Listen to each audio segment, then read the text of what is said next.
The Science of Getting Rich by Wallace D. Wattles. Preface. This book is pragmatical, not philosophical, a practical manual, not a treatise upon theories. It is intended for the men and women whose most pressing need is for money, who wish to get rich first and philosophize afterward. It is for those who have, so far, found neither the time, the means, nor the opportunity to go deeply into the study of metaphysics, but who want results, and who are willing to take the conclusions of science as a basis for action, without going into all the processes by which those conclusions were reached. It is expected that the reader will take the fundamental statements upon faith, just as he would take statements concerning a law of electrical action if they were promulgated by a Marconi or an Edison, and taking the statements upon faith, that he will prove their truth by acting upon them without fear or hesitation. Every man or woman who does this will certainly get rich, for the science herein applied is an exact science, and failure is impossible. For the benefit, however, of those who wish to investigate philosophical theories, and so secure a logical basis for faith, I will here cite certain authorities. The monistic theory of the universe, the theory that one is all and that all is one, that one substance manifests itself as the seeming many elements of the material world, is of Hindu origin, and has been gradually winning its way into the thought of the Western world for 200 years. It is the foundation of all the Oriental philosophies, and of those of Descartes, Spinoza, Leibniz, Schopenhauer, Hegel, and Emerson. The reader who would dig to the philosophical foundations is advised to read Hegel and Emerson, and he will do well to read The Eternal News, a very excellent pamphlet published by J. Brown, 300 Cathcart Road, Gulvenhill, Glasgow, Scotland. He may also find some help in a series of articles written by the author, which were published in Nautilus, Holyoke, Massachusetts, during the spring and summer of 1909, under the title, What is Truth? In writing this book, I have sacrificed all other considerations to plainness and simplicity of style, so that all might understand. The plan of action laid down herein was deduced from the conclusions of philosophy. It has been thoroughly tested and bears the supreme test of practical experiment. It works. If you wish to know how the conclusions were arrived at, read the writings of the authors mentioned above, and if you wish to reap the fruits of their philosophies in actual practice, read this book, and do exactly as it tells you to do. Chapter 1. The Right to be Rich. Whatever may be said in praise of poverty, the fact remains that it is not possible to live a really complete or successful life unless one is rich. No man can rise to his greatest possible height in talent or soul development unless he has plenty of money. For to unfold the soul and to develop talent, he must have many things to use, and he cannot have these things unless he has money to buy them with. Man develops in mind, soul, and body by making use of things, and society is so organized that man must have money in order to become the possessor of things. Therefore, the basis of all advancement for man must be the science of getting rich. The object of all life is development, and everything that lives has an inalienable right to all the development it is capable of attaining. Man's right to life means his right to have the free and unrestricted use of all the things which may be necessary to his fullest mental, spiritual, and physical unfoldment, or, in other words, his right to be rich. In this book, I shall not speak of riches in a figurative way. To be really rich does not mean to be satisfied or contented with a little. No man ought to be satisfied with a little if he is capable of using and enjoying more. The purpose of nature is the advancement and unfoldment of life, and every man should have all that can contribute to the power, elegance, beauty, and richness of life. To be content with less is sinful. The man who owns all he wants for the living of all the life he is capable of living is rich. and no man who has not plenty of money can have all he wants. Life has advanced so far and become so complex that even the most ordinary man or woman requires a great amount of wealth in order to live in a manner that even approaches completeness. Every person naturally wants to become all that he is capable of becoming. This desire to realize innate possibilities is inherent in human nature. We cannot help wanting to be all that we can be. Success in life is becoming what you want to be. You can become what you want to be only by making use of things, and you can have the free use of things only as you become rich enough to buy them. To understand the science of getting rich is therefore the most essential of all knowledge. There is nothing wrong in wanting to get rich. The desire for riches is really the desire for a richer, fuller, and more abundant life, and that desire is praiseworthy. The man who does not desire to live more abundantly is abnormal, and so the man who does not desire to have money enough to buy all he wants is abnormal. There are three motives for which we live. We live for the body, we live for the mind, and we live for the soul. No one of these is better or holier than the other. All are alike desirable, and no one of the three, body, mind, or soul, can live fully if either of the others is cut short of full life and expression. It is not right or noble to live only for the soul and deny mind or body. And it is wrong to live for the intellect and deny body and soul.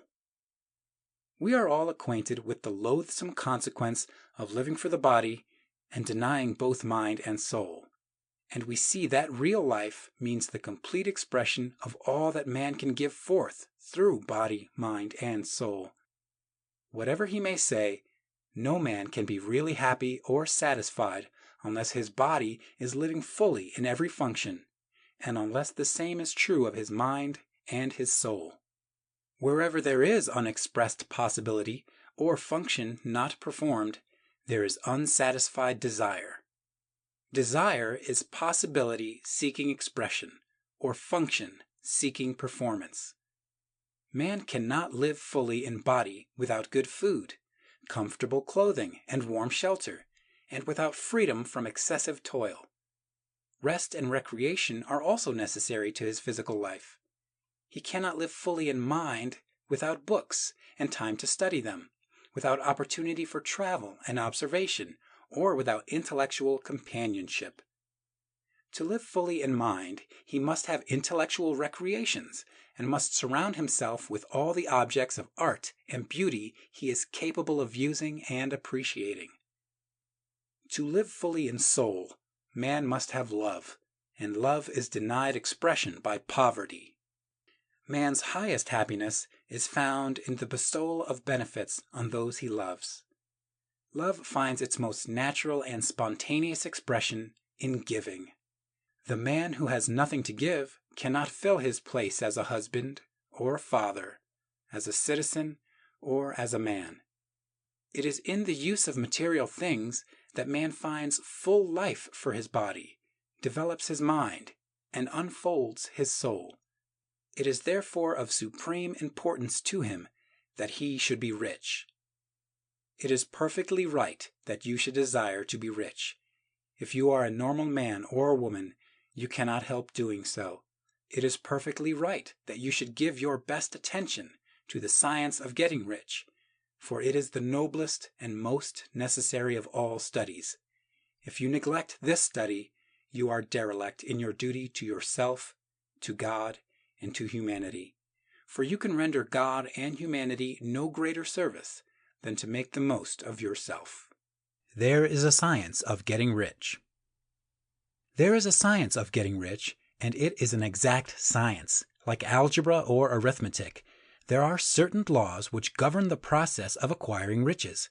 Once these laws are learned and obeyed by any man, he will get rich with mathematical certainty.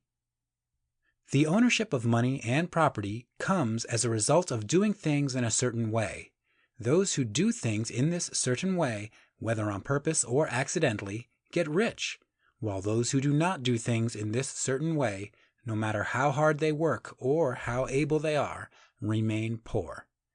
It is a natural law that like causes always produce like effects, and, therefore, any man or woman who learns to do things in this certain way will infallibly get rich. That the above statement is true is shown by the following facts. Getting rich is not a matter of environment, for if it were, all the people in certain neighborhoods would become wealthy. The people of one city would all be rich, while those of other towns would all be poor.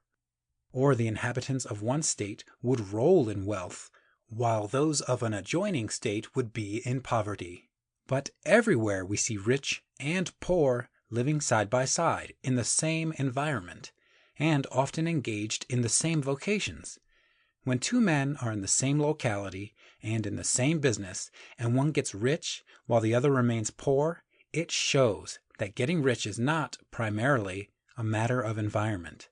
Some environments may be more favorable than others, but when two men in the same business are in the same neighborhood and one gets rich while the other fails, it indicates that getting rich is the result of doing things in a certain way. And further, the ability to do things in this certain way is not due solely to the possession of talent, for many people who have great talent remain poor, while others who have very little talent get rich. Studying the people who have got rich, we find that they are an average lot in all respects, having no greater talents and abilities than other men. It is evident that they do not get rich because they possess talents and abilities that other men have not, but because they happen to do things in a certain way. Getting rich is not the result of saving or thrift. Many very penurious people are poor, while free spenders often get rich. Nor is getting rich due to doing things which others fail to do.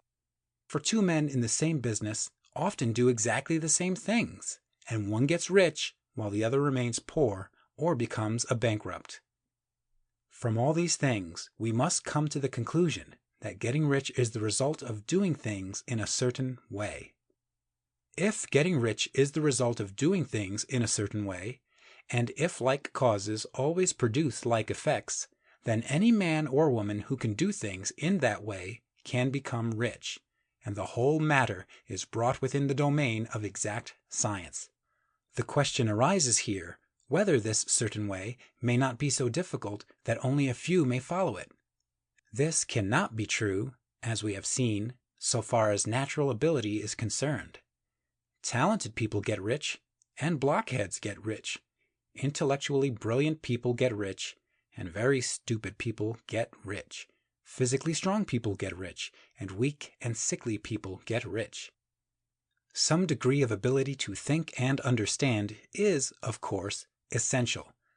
But insofar as natural ability is concerned, any man or woman who has sense enough to read and understand these words can certainly get rich. Also, we have seen that it is not a matter of environment. Location counts for something. One would not go to the heart of the Sahara and expect to do successful business. Getting rich involves the necessity of dealing with men and of being where there are people to deal with. And if these people are inclined to deal in the way you want to deal, so much the better. But that is about as far as environment goes. If anybody else in your town can get rich, so can you. And if anybody else in your state can get rich, so can you. Again, it is not a matter of choosing some particular business or profession. People get rich in every business and in every profession, while their next-door neighbors in the same vocation remain in poverty. It is true that you will do best in a business which you like, and which is congenial to you, and if you have certain talents which are well developed, you will do best in a business which calls for the exercise of those talents. Also, you will do best in a business which is suited to your locality. An ice cream parlor would do better in a warm climate than in Greenland, and a salmon fishery will succeed better in the Northwest than in Florida, where there are no salmon. But, aside from these general limitations, getting rich is not dependent upon your engaging in some particular business, but upon your learning to do things in a certain way.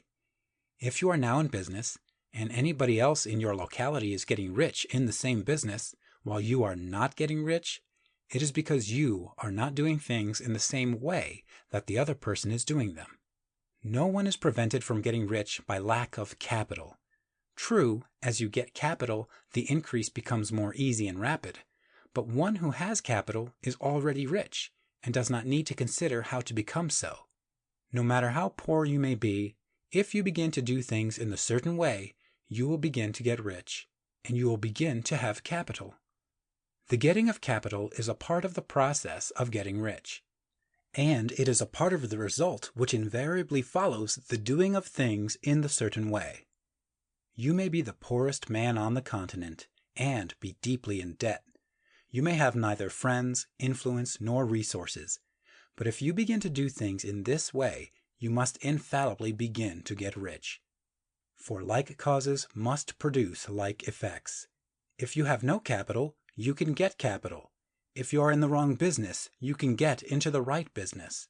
If you are in the wrong location, you can go to the right location. And you can do so by beginning in your present business and in your present location to do things in the certain way which causes success. Is opportunity monopolized? No man is kept poor because opportunity has been taken away from him, because other people have monopolized the wealth and have put a fence around it.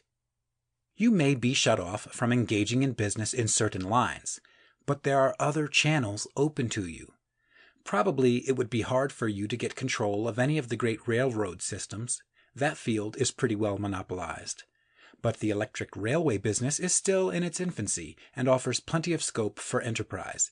And it will be but a very few years until traffic and transportation through the air will become a great industry, and in all its branches will give employment to hundreds of thousands and perhaps to millions of people. Why not turn your attention to the development of aerial transportation, instead of competing with J.J. Hill and others for a chance in the steam railway world? It is quite true that if you are a workman in the employ of the Steel Trust, you have very little chance of becoming the owner of the plant in which you work. But it is also true that if you will commence to act in a certain way, you can soon leave the employ of the Steel Trust. You can buy a farm of from 10 to 40 acres and engage in business as a producer of foodstuffs. There is great opportunity at this time for men who will live upon small tracts of land and cultivate the same intensively. Such men will certainly get rich. You may say that it is impossible for you to get the land, but I am going to prove to you that it is not impossible, and that you can certainly get a farm if you will go to work in a certain way. At different periods, the tide of opportunity sets in different directions, according to the needs of the whole, and the particular stage of social evolution which has been reached. At present, in America, it is setting toward agriculture and the allied industries and professions. Today, opportunity is open before the farmer in his line more than before the factory worker in his line. It is open before the businessman who supplies the farmer more than before the one who supplies the factory worker, and before the professional man who waits upon the farmer more than before the one who serves the working class. There is abundance of opportunity for the man who will go with the tide instead of trying to swim against it. So the factory workers, either as individuals or as a class, are not deprived of opportunity. The workers are not being kept down by their masters. They are not being ground by the trusts and combinations of capital. As a class, they are where they are because they do not do things in a certain way. If the workers of America chose to do so, they could follow the example of their brothers in Belgium and other countries and establish great department stores and cooperative industries. They could elect men of their own class to office and pass laws favoring the development of such cooperative industries, and in a few years they could take peaceable possession of the industrial field. The working class may become the master class whenever they will begin to do things in a certain way. The law of wealth is the same for them as it is for all others. This they must learn, and they will remain where they are as long as they continue to do as they do.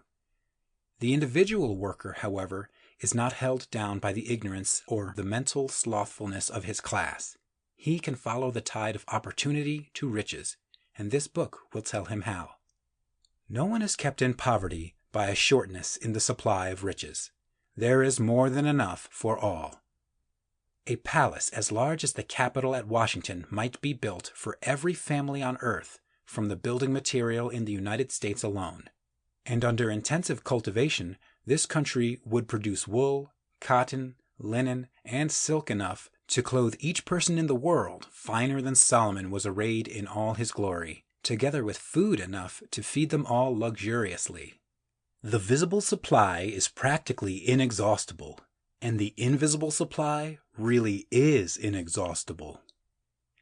Everything you see on earth is made from one original substance, out of which all things proceed. New forms are constantly being made, and older ones are dissolving, but all are shapes assumed by one thing. There is no limit to the supply of formless stuff, or original substance. The universe is made out of it, but it was not all used in making the universe. The spaces in, through, and between the forms of the visible universe are permeated and filled with the original substance, with the formless stuff, with the raw material of all things. 10,000 times as much as has been made might still be made, and even then we should not have exhausted the supply of universal raw material. No man, therefore, is poor because nature is poor, or because there is not enough to go around. Nature is an inexhaustible storehouse of riches. The supply will never run short. Original substance is alive with creative energy and is constantly producing more forms. When the supply of building material is exhausted, more will be produced. When the soil is exhausted so that foodstuffs and materials for clothing will no longer grow upon it, it will be renewed or more soil will be made. When all the gold and silver has been dug from the earth, if man is still in such a stage of social development that he needs gold and silver, more will be produced from the formless. The formless stuff responds to the needs of man. It will not let him be without any good thing. This is true of man collectively. The race as a whole is always abundantly rich. And if individuals are poor, it is because they do not follow the certain way of doing things which makes the individual man rich. The formless stuff is intelligent. It is stuff which thinks. It is alive, and is always impelled toward more life. It is the natural and inherent impulse of life to seek to live more. It is the nature of intelligence to enlarge itself, and of consciousness to seek to extend its boundaries and find fuller expression. The universe of forms has been made by formless living substance, throwing itself into form in order to express itself more fully. The universe is a great living presence, always moving inherently toward more life and fuller functioning. Nature is formed for the advancement of life. Its impelling motive is the increase of life. For this cause, everything which can possibly minister to life is bountifully provided. There can be no lack unless God is to contradict himself and nullify his own works. You are not kept poor by lack in the supply of riches. It is a fact which I shall demonstrate a little farther on, that even the resources of the formless supply are at the command of the man or woman who will act and think in a certain way. The first principle in the science of getting rich. Thought is the only power which can produce tangible riches from the formless substance. The stuff from which all things are made is a substance which thinks, and a thought of form in this substance produces the form. Original substance moves according to its thoughts. Every form and process you see in nature is the visible expression of a thought in original substance. As the formless stuff thinks of a form, it takes that form. As it thinks of a motion, it makes that motion. That is the way all things were created. We live in a thought world, which is part of a thought universe.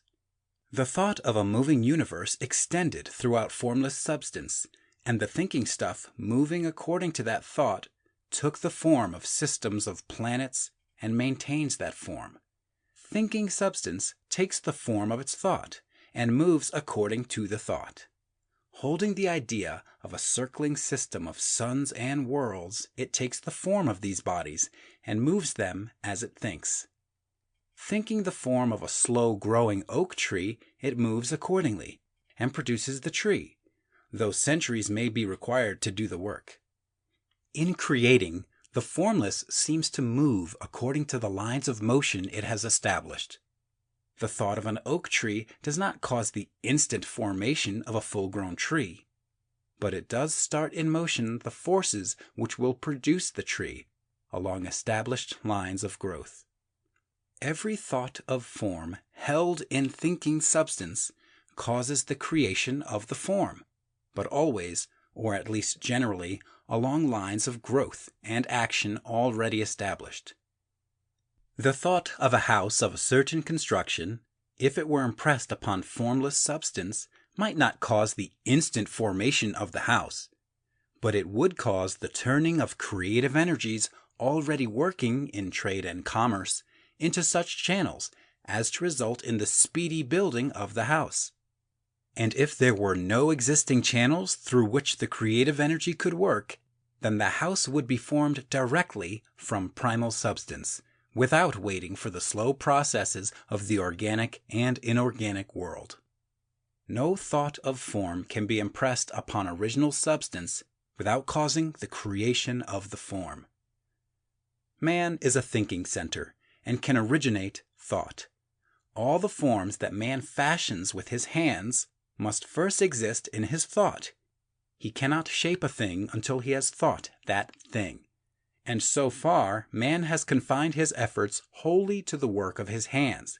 He has applied manual labor to the world of forms, seeking to change or modify those already existing. He has never thought of trying to cause the creation of new forms by impressing his thoughts upon formless substance. When man has a thought form, he takes material from the forms of nature and makes an image of the form which is in his mind. He has, so far, made little or no effort to cooperate with formless intelligence, to work with the Father. He has not dreamed that he can do what he seeth the Father doing. Man reshapes and modifies existing forms by manual labor.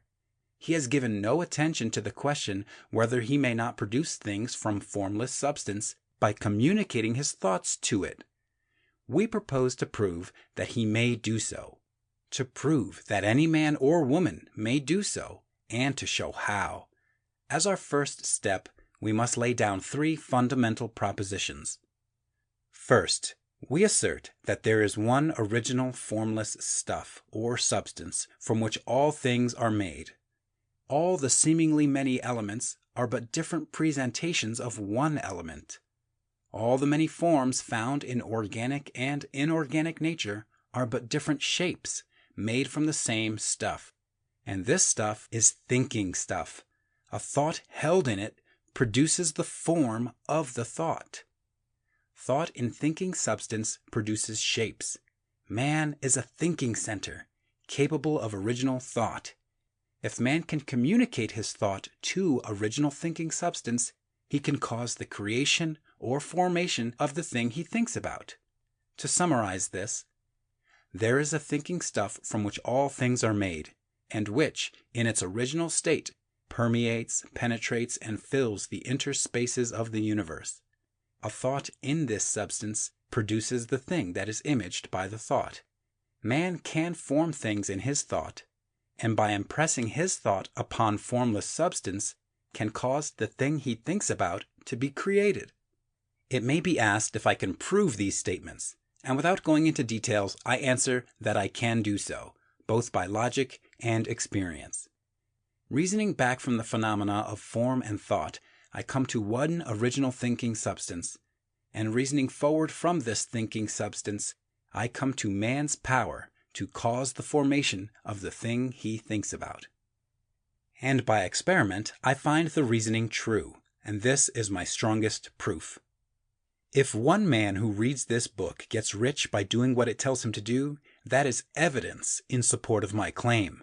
But if every man who does what it tells him to do gets rich, that is positive proof, until someone goes through the process and fails.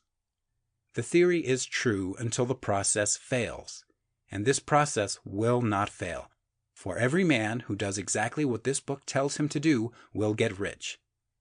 I have said that men get rich by doing things in a certain way, and in order to do so, men must become able to think in a certain way. A man's way of doing things is the direct result of the way he thinks about things. To do things in the way you want to do them, you will have to acquire the ability to think the way you want to think. This is the first step towards getting rich. To think what you want to think is to think truth, regardless of appearances. Every man has the natural and inherent power to think what he wants to think, but it requires far more effort to do so than it does to think the thoughts which are suggested by appearances. To think according to appearances is easy. To think truth, regardless of appearances, is laborious and requires the expenditure of more power than any other work man is called upon to perform. There is no labor from which most people shrink as they do from that of sustained and consecutive thought. It is the hardest work in the world. This is especially true when truth is contrary to appearances. Every appearance in the visible world tends to produce a corresponding form in the mind which observes it, and this can only be prevented by holding the thought of the truth. To look upon the appearance of disease will produce the form of disease in your own mind, and ultimately in your body, unless you hold the thought of the truth, which is that there is no disease. It is only an appearance, and the reality is health. To look upon the appearances of poverty will produce corresponding forms in your own mind, unless you hold to the truth that there is no poverty. There is only abundance. To think health when surrounded by the appearances of disease, or to think riches when in the midst of appearance of poverty, requires power. But he who acquires this power becomes a master mind. He can conquer fate. He can have what he wants.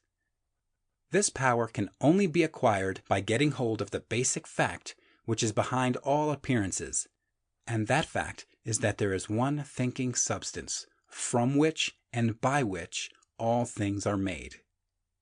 Then we must grasp the truth that every thought held in this substance becomes a form, and that man can so impress his thoughts upon it as to cause them to take form and become visible things. When we realize this, we lose all doubt and fear, for we know that we can create what we want to create. We can get what we want to have, and become what we want to be. As a first step toward getting rich, you must believe the 3 fundamental statements given previously in this chapter, and in order to emphasize them, I repeat them here. There is a thinking stuff from which all things are made, and which, in its original state, permeates, penetrates, and fills the interspaces of the universe. A thought in this substance produces the thing that is imaged by the thought. Man can form things in his thought, and by impressing his thought upon formless substance can cause the thing he thinks about to be created. You must lay aside all other concepts of the universe than this monistic one, and you must dwell upon this until it is fixed in your mind and has become your habitual thought. Read these creed statements over and over again. Fix every word upon your memory, and meditate upon them until you firmly believe what they say. If a doubt comes to you, cast it aside as a sin. Do not listen to arguments against this idea. Do not go to churches or lectures where a contrary concept of things is taught or preached.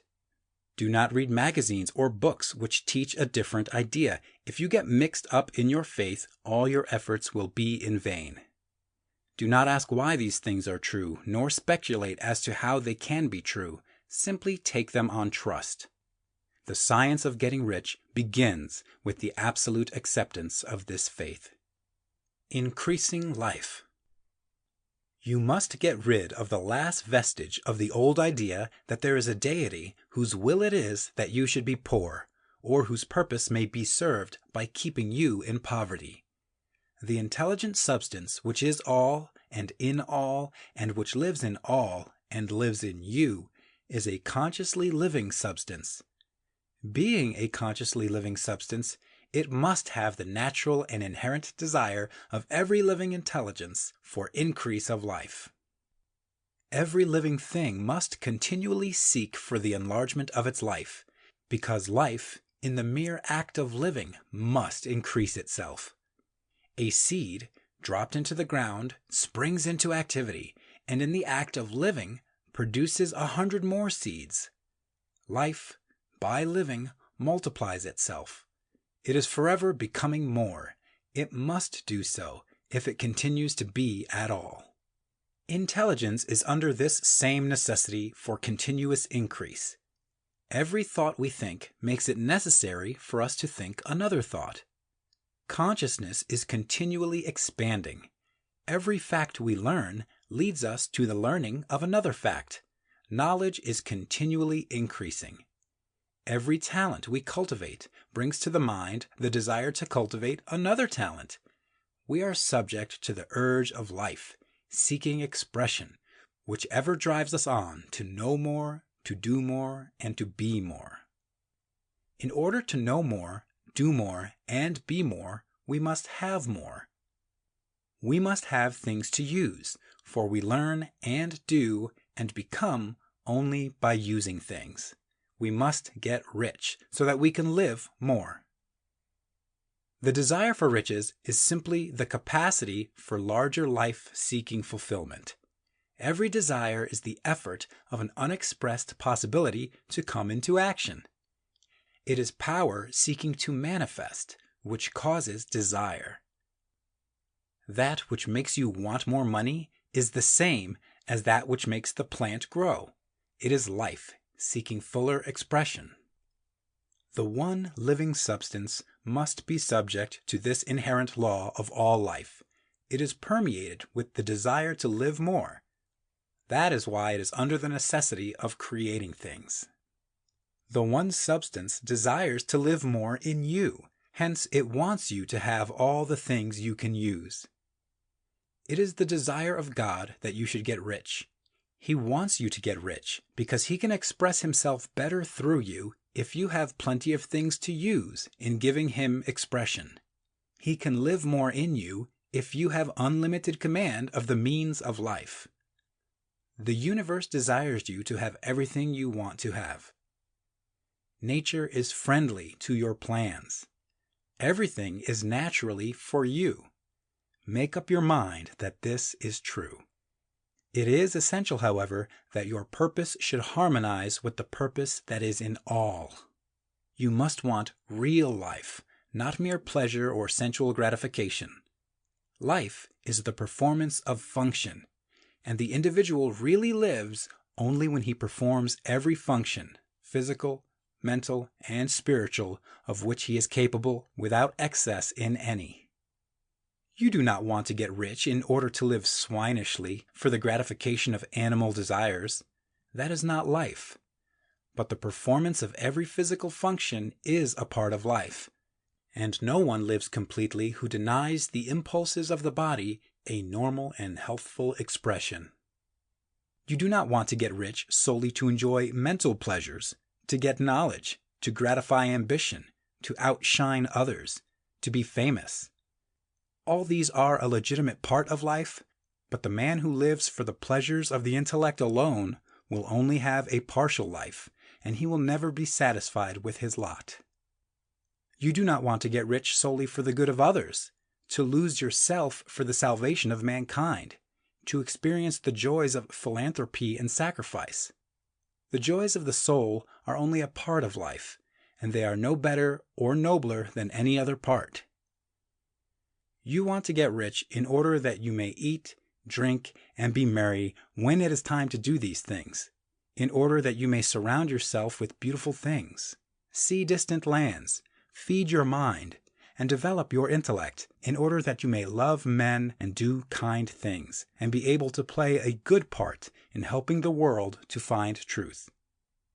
But remember that extreme altruism is no better and no nobler than extreme selfishness. Both are mistakes. Get rid of the idea that God wants you to sacrifice yourself for others, and that you can secure His favor by doing so. God requires nothing of the kind. What He wants is that you should make the most of yourself, for yourself, and for others. And you can help others more by making the most of yourself than in any other way. You can make the most of yourself only by getting rich. So it is right and praiseworthy that you should give your first and best thought to the work of acquiring wealth. Remember, however, that the desire of substance is for all, and its movements must be for more life to all. It cannot be made to work for less life to any, because it is equally in all, seeking riches and life. Intelligent substance will make things for you, but it will not take things away from someone else and give them to you. You must get rid of the thought of competition. You are to create, not to compete for what is already created. You do not have to take anything away from anyone. You do not have to drive sharp bargains. You do not have to cheat or to take advantage. You do not need to let any man work for you for less than he earns. You do not have to covet the property of others or to look at it with wishful eyes. No man has anything of which you cannot have the like, and that without taking what he has away from him. You are to become a creator, not a competitor. You are going to get what you want, but in such a way that when you get it, every other man will have more than he has now. I am aware that there are men who get a vast amount of money by proceeding in direct opposition to the statements in the paragraph above, and may add a word of explanation here. Men of the plutocratic type who become very rich do so sometimes purely by their extraordinary ability on the plane of competition, and sometimes they unconsciously relate themselves to substance in its great purposes and movements for the general racial upbuilding through industrial evolution. Rockefeller, Carnegie, Morgan, et al. Have been the unconscious agents of the supreme in the necessary work of systematizing and organizing productive industry, and in the end their work will contribute immensely toward increased life for all. Their day is nearly over. They have organized production, and will soon be succeeded by the agents of the multitude who will organize the machinery of distribution.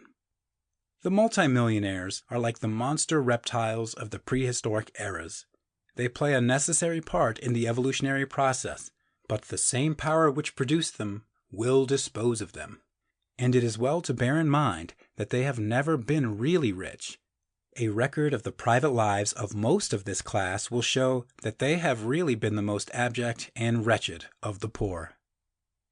Riches secured on the competitive plane are never satisfactory and permanent. They are yours today and another's tomorrow. Remember, if you are to become rich in a scientific and certain way, you must rise entirely out of the competitive thought. You must never think for a moment that the supply is limited. Just as soon as you begin to think that all the money is being cornered and controlled by bankers and others, and that you must exert yourself to get laws passed to stop this process and so on, in that moment you drop into the competitive mind, and your power to cause creation is gone for the time being. And what is worse, you will probably arrest the creative movements you have already instituted. Know that there are countless millions of dollars worth of gold in the mountains of the earth, not yet brought to light, and know that if there were not, more would be created from thinking substance to supply your needs. Know that the money you need will come, even if it is necessary for 1,000 men to be led to the discovery of new gold mines tomorrow. Never look at the visible supply. Look always at the limitless riches in formless substance, and know that they are coming to you as fast as you can receive and use them. Nobody, by cornering the visible supply, can prevent you from getting what is yours. So never allow yourself to think for an instant that all the best building spots will be taken before you get ready to build your house, unless you hurry. Never worry about the trusts and combines and get anxious for fear they will soon come to own the whole earth. Never get afraid that you will lose what you want because some other person beats you to it. That cannot possibly happen. You are not seeking anything that is possessed by anybody else. You are causing what you want to be created from formless substance, and the supply is without limits. Stick to the formulated statement. There is a thinking stuff from which all things are made, and which, in its original state, permeates, penetrates, and fills the interspaces of the universe. A thought in this substance produces the thing that is imaged by the thought.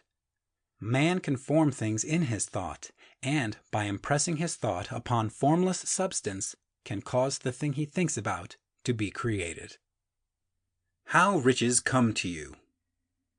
When I say that you do not have to drive sharp bargains, I do not mean that you do not have to drive any bargains at all, or that you are above the necessity for having any dealings with your fellow men.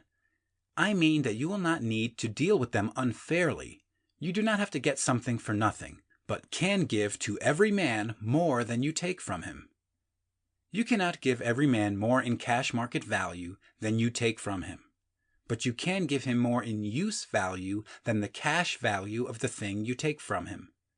The paper, ink, and other material in this book may not be worth the money you paid for it, but if the ideas suggested by it bring you thousands of dollars, you have not been wronged by those who sold it to you. They have given you a great use value for a small cash value. Let us suppose that I own a picture by one of the great artists, which, in any civilized community, is worth thousands of dollars. I take it to Baffin Bay, and by salesmanship induce an Eskimo to give a bundle of furs worth $500 for it. I have really wronged him, for he has no use for the picture. It has no use value to him. It will not add to his life. But suppose I give him a gun worth $50 for his furs. Then he has made a good bargain. He has use for the gun. It will get him many more furs and much food. It will add to his life in every way. It will make him rich. When you rise from the competitive to the creative plane, you can scan your business transactions very strictly. And if you are selling any man anything which does not add more to his life than the thing he gives you in exchange, you can afford to stop it. You do not have to beat anybody in business. And if you are in a business which does beat people, get out of it at once. Give every man more in use value than you take from him in cash value. Then you are adding to the life of the world by every business transaction. If you have people working for you, you must take from them more in cash value than you pay them in wages. But you can so organize your business that it will be filled with the principle of advancement, and so that each employee who wishes to do so may advance a little every day. You can make your business do for your employees what this book is doing for you. You can so conduct your business that it will be a sort of ladder by which every employee who will take the trouble may climb to riches himself. And, given the opportunity, if he will not do so, it is not your fault.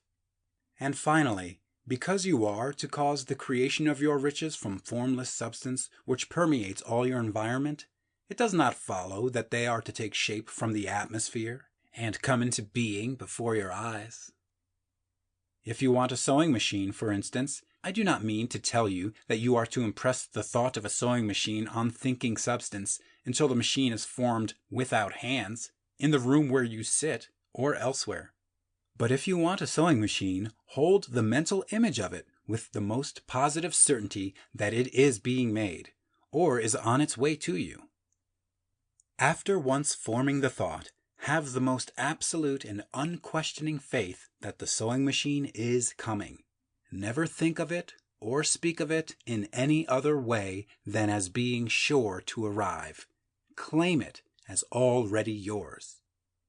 It will be brought to you by the power of the supreme intelligence acting upon the minds of men.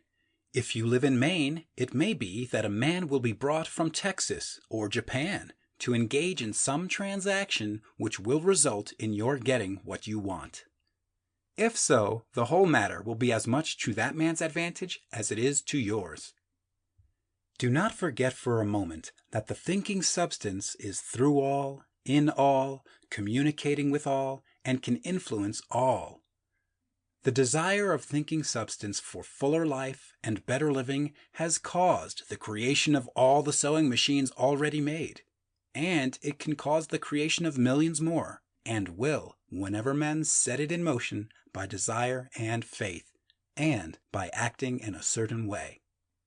You can certainly have a sewing machine in your house, and it is just as certain that you can have any other thing or things which you want, and which you will use for the advancement of your own life and the lives of others. You need not hesitate about asking largely. It is your Father's pleasure to give you the kingdom, said Jesus. Original substance wants to live all that is possible in you, and wants you to have all that you can or will use for the living of the most abundant life. If you fix upon your consciousness the fact that the desire you feel for the possession of riches is one with the desire of omnipotence for more complete expression, your faith becomes invincible. Once I saw a little boy sitting at a piano and vainly trying to bring harmony out of the keys, and I saw that he was grieved and provoked by his inability to play real music. I asked him the cause of his vexation, and he answered, "I can feel the music in me, but I can't make my hands go right." The music in him was the urge of original substance containing all the possibilities of all life. All that there is of music was seeking expression through the child. God, the one substance, is trying to live and do and enjoy things through humanity. He is saying, I want hands to build wonderful structures, to play divine harmonies, to paint glorious pictures. I want feet to run my errands, eyes to see my beauties, tongues to tell mighty truths and to sing marvelous songs, and so on. All that there is of possibility is seeking expression through men. God wants those who can play music to have pianos and every other instrument, and to have the means to cultivate their talents to the fullest extent. He wants those who can appreciate beauty to be able to surround themselves with beautiful things. He wants those who can discern truth to have every opportunity to travel and observe. He wants those who can appreciate dress to be beautifully clothed, and those who can appreciate good food to be luxuriously fed. He wants all these things because it is himself that enjoys and appreciates them. It is God who wants to play and sing and enjoy beauty and proclaim truth and wear fine clothes and eat good foods. It is God that worketh in you to will and to do, said Paul. The desire you feel for riches is the infinite, seeking to express himself in you as he sought to find expression in the little boy at the piano. So you need not hesitate to ask largely. Your part is to focalize and express the desires of God. This is a difficult point with most people. They retained something of the old idea that poverty and self-sacrifice are pleasing to God. They look upon poverty as a part of the plan, a necessity of nature. They have the idea that God has finished his work and made all that he can make, and that the majority of men must stay poor because there is not enough to go around. They hold to so much of this erroneous thought that they feel ashamed to ask for wealth. They try not to want more than a very modest competence, just enough to make them fairly comfortable. I recall now the case of one student who was told that he must get in mind a clear picture of the things he desired, so that the creative thought of them might be impressed on formless substance. He was a very poor man, living in a rented house and having only what he earned from day to day, and he could not grasp the fact that all wealth was his. So after thinking the matter over, he decided that he might reasonably ask for a new rug for the floor of his best room, and an anthracite coal stove to heat the house during the cold weather. Following the instructions given in this book, he obtained these things in a few months, and then it dawned upon him that he had not asked enough. He went through the house in which he lived and planned all the improvements he would like to make in it. He mentally added a bay window here and a room there, until it was complete in his mind as his ideal home, and then he planned its furnishings. Holding the whole picture in his mind, he began living in the certain way and moving toward what he wanted, and he owns the house now and is rebuilding it after the form of his mental image. And now, with still larger faith, he is going on to get greater things. It has been unto him according to his faith, and it is so with you and with all of us. Gratitude. The illustrations given in the last chapter will have conveyed to the reader the fact that the first step toward getting rich is to convey the idea of your wants to the formless substance. This is true, and you will see that in order to do so, it becomes necessary to relate yourself to the formless intelligence in a harmonious way. To secure this harmonious relation is a matter of such primary and vital importance that I shall give some space to its discussion here, and give you instructions which, if you will follow them, will be certain to bring you into perfect unity of mind with God. The whole process of mental adjustment and atonement can be summed up in one word: gratitude. First, you believe that there is one intelligent substance from which all things proceed. Second, you believe that this substance gives you everything you desire. And third, you relate yourself to it by a feeling of deep and profound gratitude. Many people who order their lives rightly in all other ways are kept in poverty by their lack of gratitude. Having received one gift from God, they cut the wires which connect them with Him by failing to make acknowledgement. It is easy to understand that the nearer we live to the source of wealth, the more wealth we shall receive. And it is easy also to understand that the soul that is always grateful lives in closer touch with God than the one which never looks to Him in thankful acknowledgement. The more gratefully we fix our minds on the Supreme when good things come to us, the more good things we will receive, and the more rapidly they will come. And the reason simply is that the mental attitude of gratitude draws the mind into closer touch with the source from which the blessings come. If it is a new thought to you that gratitude brings your whole mind into closer harmony with the creative energies of the universe, consider it well, and you will see that it is true. The good things you already have come to you along the line of obedience to certain laws. Gratitude will lead your mind out along the ways by which things come, and it will keep you in close harmony with creative thought and prevent you from falling into competitive thought. Gratitude alone can keep you looking toward the all and prevent you from falling into the error of thinking of the supply as limited, and to do that would be fatal to your hopes. There is a law of gratitude, and it is absolutely necessary that you should observe the law if you are to get the results you seek. The law of gratitude is the natural principle that action and reaction are always equal and in opposite directions. The grateful outreaching of your mind in thankful praise to the Supreme is a liberation or expenditure of force. It cannot fail to reach that to which it is addressed, and the reaction is an instantaneous movement toward you. Draw nigh unto God, and He will draw nigh unto you. That is a statement of psychological truth. And if your gratitude is strong and constant, the reaction in formless substance will be strong and continuous. The movement of the things you want will always be toward you. Notice the grateful attitude that Jesus took, how He always seems to be saying, "I thank Thee, Father, that Thou hearest me." You cannot exercise much power without gratitude, for it is gratitude that keeps you connected with power. But the value of gratitude does not consist solely in getting you more blessings in the future.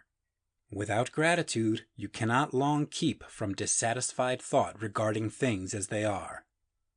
The moment you permit your mind to dwell with dissatisfaction upon things as they are, you begin to lose ground. You fix attention upon the common, the ordinary, the poor, and the squalid and mean, and your mind takes the form of these things. Then you will transmit these forms or mental images to the formless, and the common, the poor, the squalid, and mean will come to you. To permit your mind to dwell upon the inferior is to become inferior and to surround yourself with inferior things.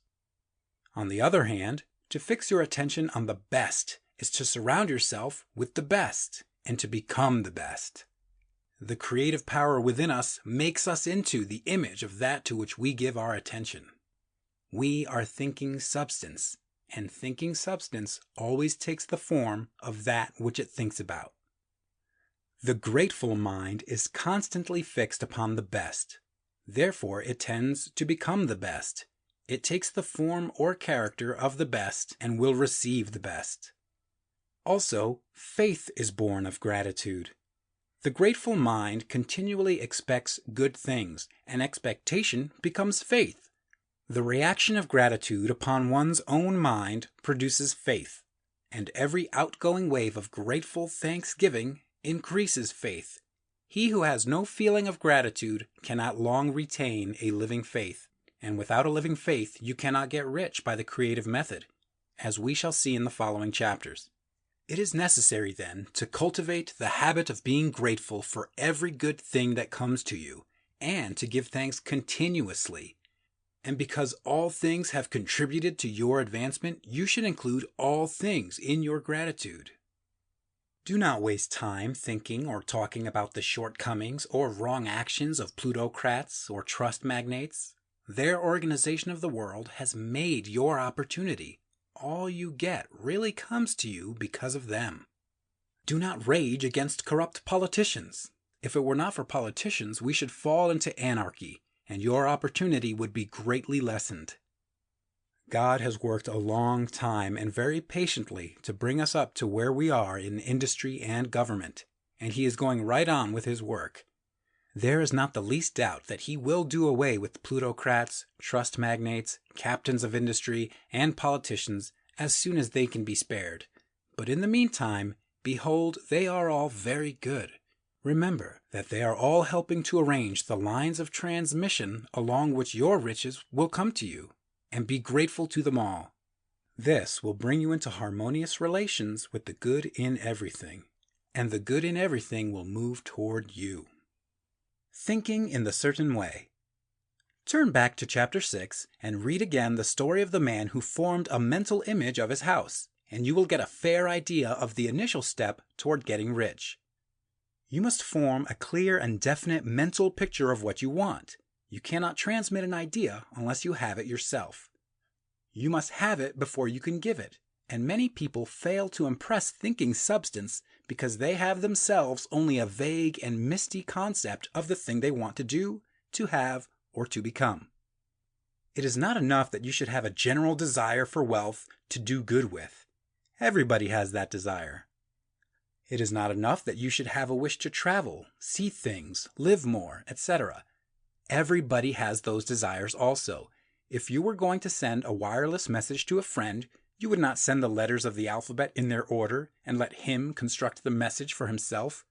Nor would you take words at random from the dictionary. You would send a coherent sentence, one which meant something. When you try to impress your wants upon substance, remember that it must be done by a coherent statement. You must know what you want and be definite. You can never get rich or start the creative power into action by sending out unformed longings and vague desires. Go over your desires, just as the man I have described went over his house. See just what you want and get a clear mental picture of it as you wish it to look when you get it. That clear mental picture you must have continually in mind, as the sailor has in mind the port toward which he is sailing the ship. You must keep your face toward it all the time. You must no more lose sight of it than the steersman loses sight of the compass. It is not necessary to take exercises in concentration, nor to set apart special times for prayer and affirmation, nor to go into the silence, nor to do occult stunts of any kind. These things are well enough, but all you need is to know what you want and to want it badly enough so that it will stay in your thoughts. Spend as much of your leisure time as you can in contemplating your picture. But no one needs to take exercises to concentrate his mind on a thing which he really wants. It is the things you do not really care about which require effort to fix your attention upon them. And unless you really want to get rich, so that the desire is strong enough to hold your thoughts directed to the purpose, as the magnetic pole holds the needle of the compass, it will hardly be worthwhile for you to try to carry out the instructions given in this book. The methods herein set forth are for people whose desire for riches is strong enough to overcome mental laziness and the love of ease and make them work. The more clear and definite you make your picture then, and the more you dwell upon it, bringing out all its delightful details, the stronger your desire will be. And the stronger your desire, the easier it will be to hold your mind fixed upon the picture of what you want. Something more is necessary, however, than merely to see the picture clearly. If that is all you do, you are only a dreamer and will have little or no power for accomplishment. Behind your clear vision must be the purpose to realize it, to bring it out in tangible expression.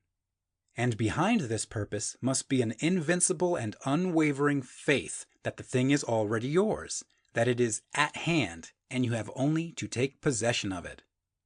Live in the new house mentally until it takes form around you physically.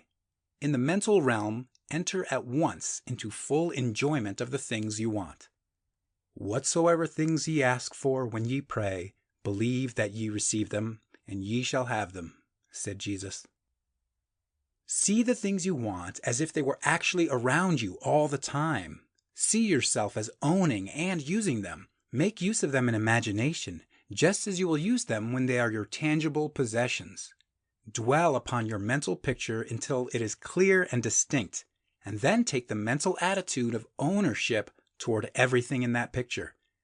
Take possession of it in mind, in the full faith that it is actually yours. Hold to this mental ownership.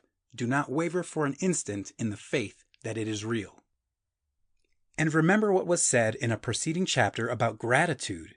Be as thankful for it all the time as you expect to be when it has taken form. The man who can sincerely thank God for the things which as yet he owns only in imagination has real faith. He will get rich. He will cause the creation of whatsoever he wants. You do not need to pray repeatedly for the things you want. It is not necessary to tell God about it every day. Use not vain repetitions as the heathen do, said Jesus to his pupils, for your Father knoweth that ye have need of these things before ye ask him.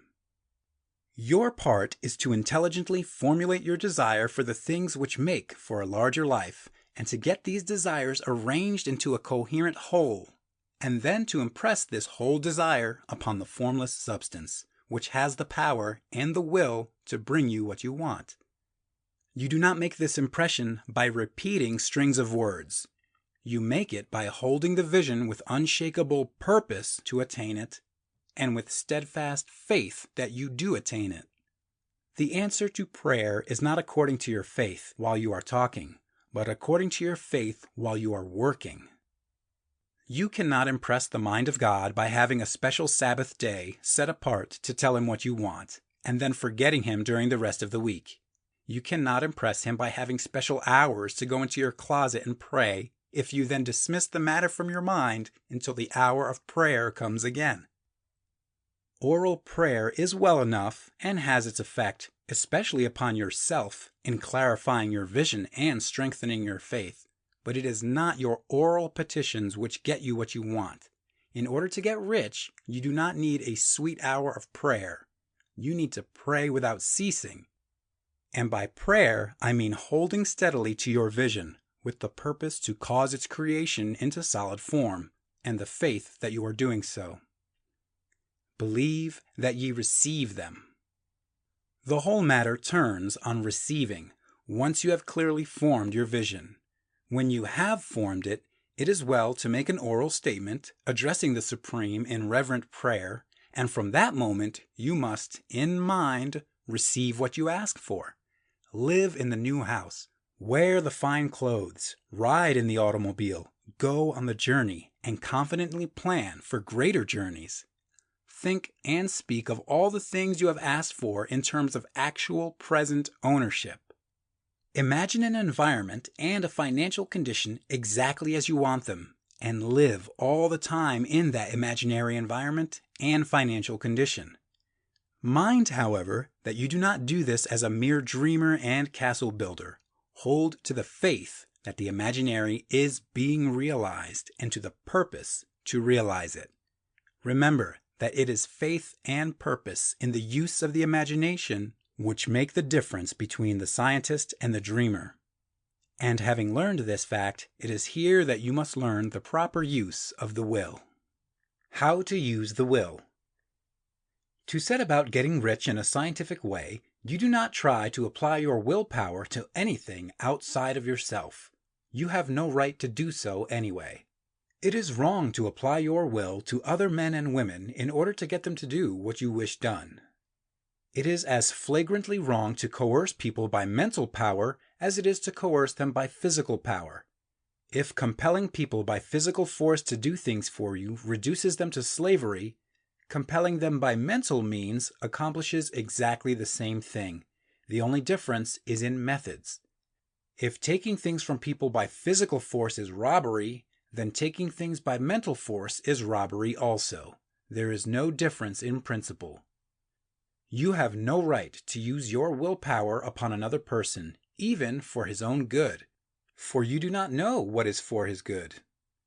The science of getting rich does not require you to apply power or force to any other person in any way whatsoever. There is not the slightest necessity for doing so. Indeed, any attempt to use your will upon others will only tend to defeat your purpose. You do not need to apply your will to things in order to compel them to come to you. That would simply be trying to coerce God, and would be foolish and useless, as well as irreverent. You do not have to compel God to give you good things any more than you have to use your willpower to make the sun rise. You do not have to use your willpower to conquer an unfriendly deity or to make stubborn and rebellious forces do your bidding. Substance is friendly to you and is more anxious to give you what you want than you are to get it. To get rich, you need only to use your willpower upon yourself. When you know what to think and do, then you must use your will to compel yourself to think and do the right things. That is the legitimate use of the will in getting what you want. To use it in holding yourself to the right course. Use your will to keep yourself thinking and acting in the certain way. Do not try to project your will or your thoughts or your mind out into space to act on things or people. Keep your mind at home. It can accomplish more there than elsewhere. Use your mind to form a mental image of what you want, and to hold that vision with faith and purpose, and use your will to keep your mind working in the right way. The more steady and continuous your faith and purpose, the more rapidly you will get rich, because you will make only positive impressions upon substance, and you will not neutralize or offset them by negative impressions. The picture of your desires, held with faith and purpose, is taken up by the formless, and permeates it to great distances throughout the universe for all I know. As this impression spreads, all things are set moving toward its realization. Every living thing, every inanimate thing, and the things yet uncreated are stirred toward bringing into being that which you want. All force begins to be exerted in that direction. All things begin to move toward you. The minds of people everywhere are influenced toward doing the things necessary to the fulfilling of your desires, and they work for you unconsciously. But you can check all this by starting a negative impression in the formless substance. Doubt or unbelief is as certain to start a movement away from you as faith and purpose are to start one toward you. It is by not understanding this that most people who try to make use of mental science in getting rich make their failure. Every hour and moment you spend in giving heed to doubts and fears, every hour you spend in worry, every hour in which your soul is possessed by unbelief, sets a current away from you in the whole domain of intelligent substance. All the promises are unto them that believe, and unto them only. Notice how insistent Jesus was upon this point of belief. and now you know the reason why. Since belief is all important, it behooves you to guard your thoughts, and as your beliefs will be shaped to a very great extent by the things you observe and think about, it is important that you should command your attention. And here the will comes into use, for it is by your will that you determine upon what things your attention shall be fixed. If you want to become rich, you must not make a study of poverty. Things are not brought into being by thinking about their opposites. Health is never to be attained by studying disease and thinking about disease. Righteousness is not to be promoted by studying sin and thinking about sin. And no one ever got rich by studying poverty and thinking about poverty. Medicine as a science of disease has increased disease. Religion as a science of sin has promoted sin. And economics as a study of poverty will fill the world with wretchedness and want. Do not talk about poverty. Do not investigate it or concern yourself with it. Never mind what its causes are. You have nothing to do with them. What concerns you is the cure. Do not spend your time in charitable work or charity movements. All charity only tends to perpetuate the wretchedness it aims to eradicate. I do not say that you should be hard-hearted or unkind and refuse to hear the cry of need. But you must not try to eradicate poverty in any of the conventional ways. Put poverty behind you, and put all that pertains to it behind you, and make good. Get rich. That is the best way you can help the poor. And you cannot hold the mental image which is to make you rich if you fill your mind with pictures of poverty. Do not read books or papers which give circumstantial accounts of the wretchedness of the tenement dwellers, of the horrors of child labor, and so on. Do not read anything which fills your mind with gloomy images of want and suffering. You cannot help the poor in the least by knowing about these things, and the widespread knowledge of them does not tend at all to do away with poverty. What tends to do away with poverty is not the getting of pictures of poverty into your mind, but getting pictures of wealth into the minds of the poor. You are not deserting the poor in their misery when you refuse to allow your mind to be filled with pictures of that misery. Poverty can be done away with not by increasing the number of well-to-do people who think about poverty, but by increasing the number of poor people who propose with faith to get rich. The poor do not need charity. They need inspiration. Charity only sends them a loaf of bread to keep them alive in their wretchedness, or gives them an entertainment to make them forget for an hour or two. But inspiration will cause them to rise out of their misery. If you want to help the poor, demonstrate to them that they can become rich. Prove it by getting rich yourself. The only way in which poverty will ever be banished from this world is by getting a large and constantly increasing number of people to practice the teachings of this book. People must be taught to become rich by creation, not by competition. Every man who becomes rich by competition throws down behind him the ladder by which he rises and keeps others down. But every man who gets rich by creation opens a way for thousands to follow him and inspires them to do so. You are not showing hardness of heart or an unfeeling disposition when you refuse to pity poverty, to see poverty, read about poverty, or think or talk about it, or to listen to those who do talk about it. Use your willpower to keep your mind off the subject of poverty and to keep it fixed with faith and purpose on the vision of what you want. Further use of the will. You cannot retain a true and clear vision of wealth if you are constantly turning your attention to opposing pictures, whether they be external or imaginary. Do not tell of your past troubles of a financial nature, if you have had them. Do not think of them at all. Do not tell of the poverty of your parents or the hardships of your early life. To do any of these things is to mentally class yourself with the poor for the time being, and it will certainly check the movement of things in your direction. Let the dead bury their dead, as Jesus said. Put poverty and all things that pertain to poverty completely behind you. You have accepted a certain theory of the universe as being correct, and are resting all your hopes of happiness on its being correct. And what can you gain by giving heed to conflicting theories? Do not read religious books which tell you that the world is soon coming to an end. And do not read the writings of muckrakers and pessimistic philosophers who tell you that it is going to the devil. The world is not going to the devil. It is going to God. It is a wonderful becoming. True, there may be a good many things in existing conditions which are disagreeable, but what is the use of studying them when they are certainly passing away, and when the study of them only tends to check their passing and keep them with us?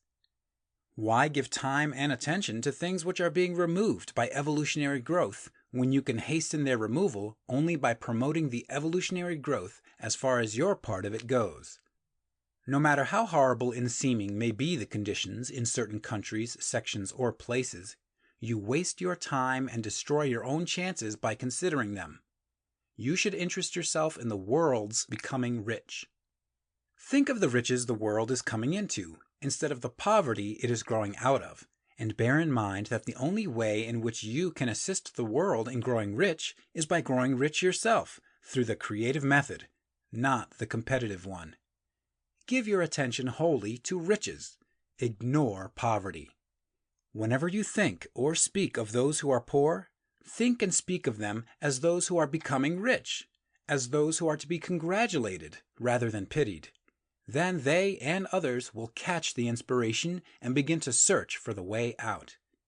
Because I say that you are to give your whole time and mind and thought to riches, it does not follow that you are to be sordid or mean.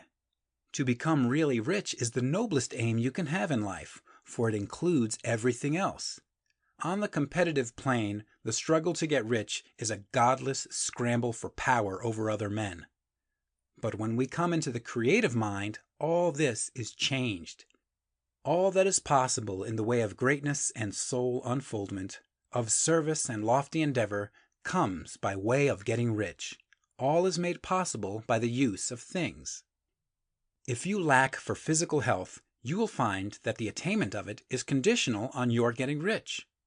Only those who are emancipated from financial worry and who have the means to live a carefree existence and follow hygienic practices can have and retain health.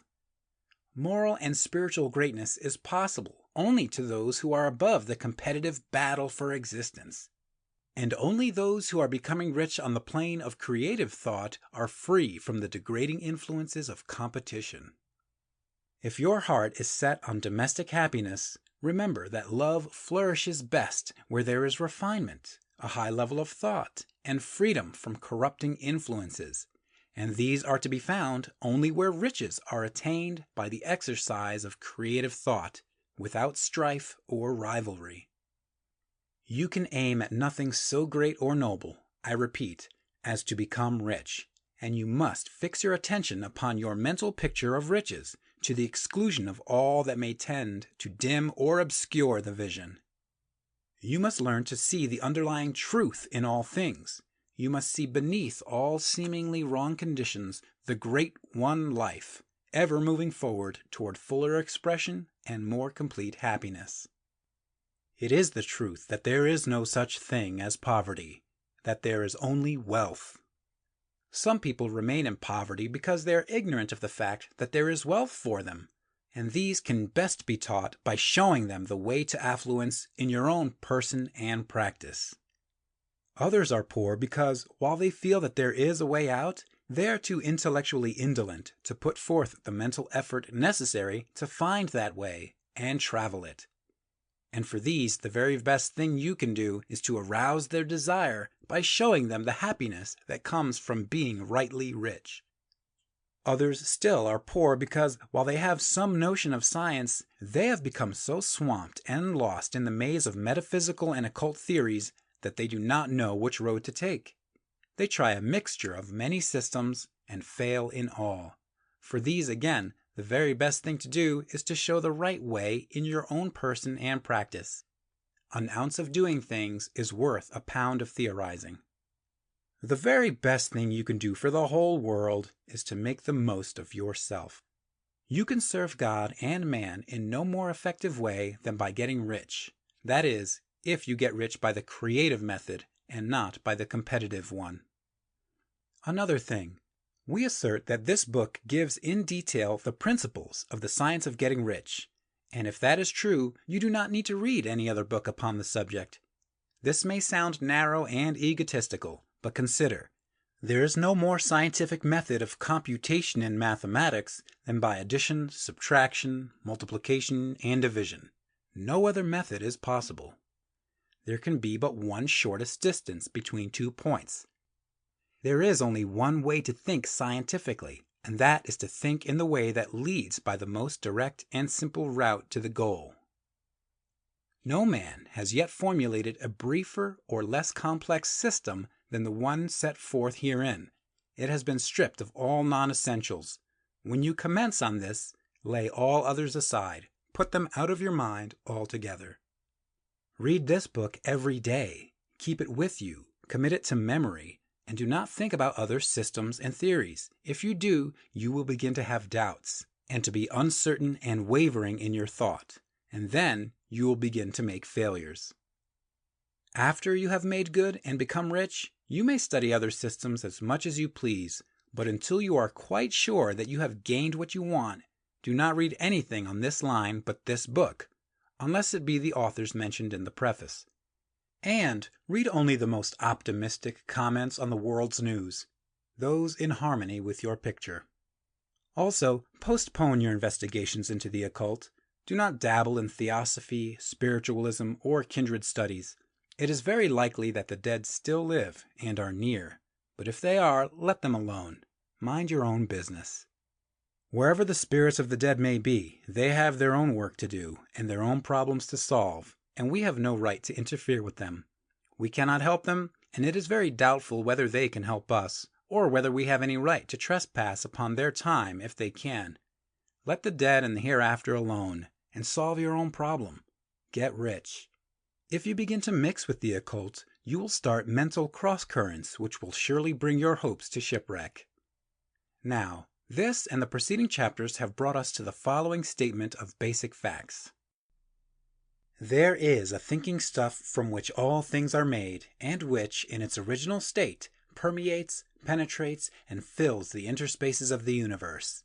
A thought in this substance produces the thing that is imaged by the thought. Man can form things in his thought, and by impressing his thought upon formless substance, can cause the thing he thinks about to be created. In order to do this, man must pass from the competitive to the creative mind. He must form a clear mental picture of the things he wants, and hold this picture in his thoughts with the fixed purpose to get what he wants and the unwavering faith that he does get what he wants, closing his mind against all that may tend to shake his purpose, dim his vision, or quench his faith. And in addition to all this, we shall now see that he must live and act in a certain way. Acting in the certain way. Thought is the creative power, or the impelling force which causes the creative power to act. Thinking in a certain way will bring riches to you, but you must not rely upon thought alone, paying no attention to personal action. That is the rock upon which many otherwise scientific metaphysical thinkers meet shipwreck. The failure to connect thought with personal action. We have not yet reached the stage of development, even supposing such a stage to be possible, in which man can create directly from formless substance without nature's processes or the work of human hands. Man must not only think, but his personal action must supplement his thought. By thought, you can cause the gold in the hearts of the mountains to be impelled toward you, but it will not mine itself, refine itself, coin itself into double eagles, and come rolling along the roads, seeking its way into your pocket. Under the impelling power of the Supreme Spirit, men's affairs will be so ordered that someone will be led to mine the gold for you.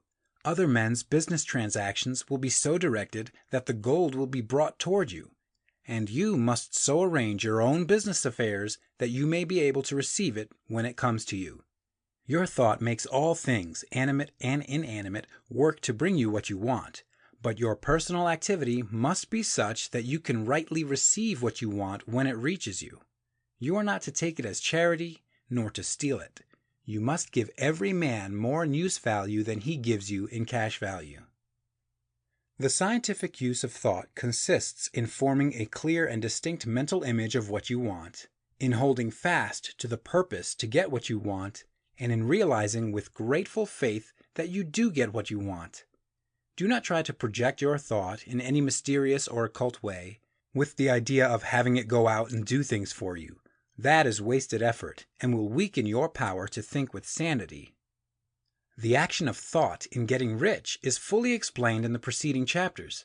Your faith and purpose positively impress your vision upon formless substance, which has the same desire for more life that you have.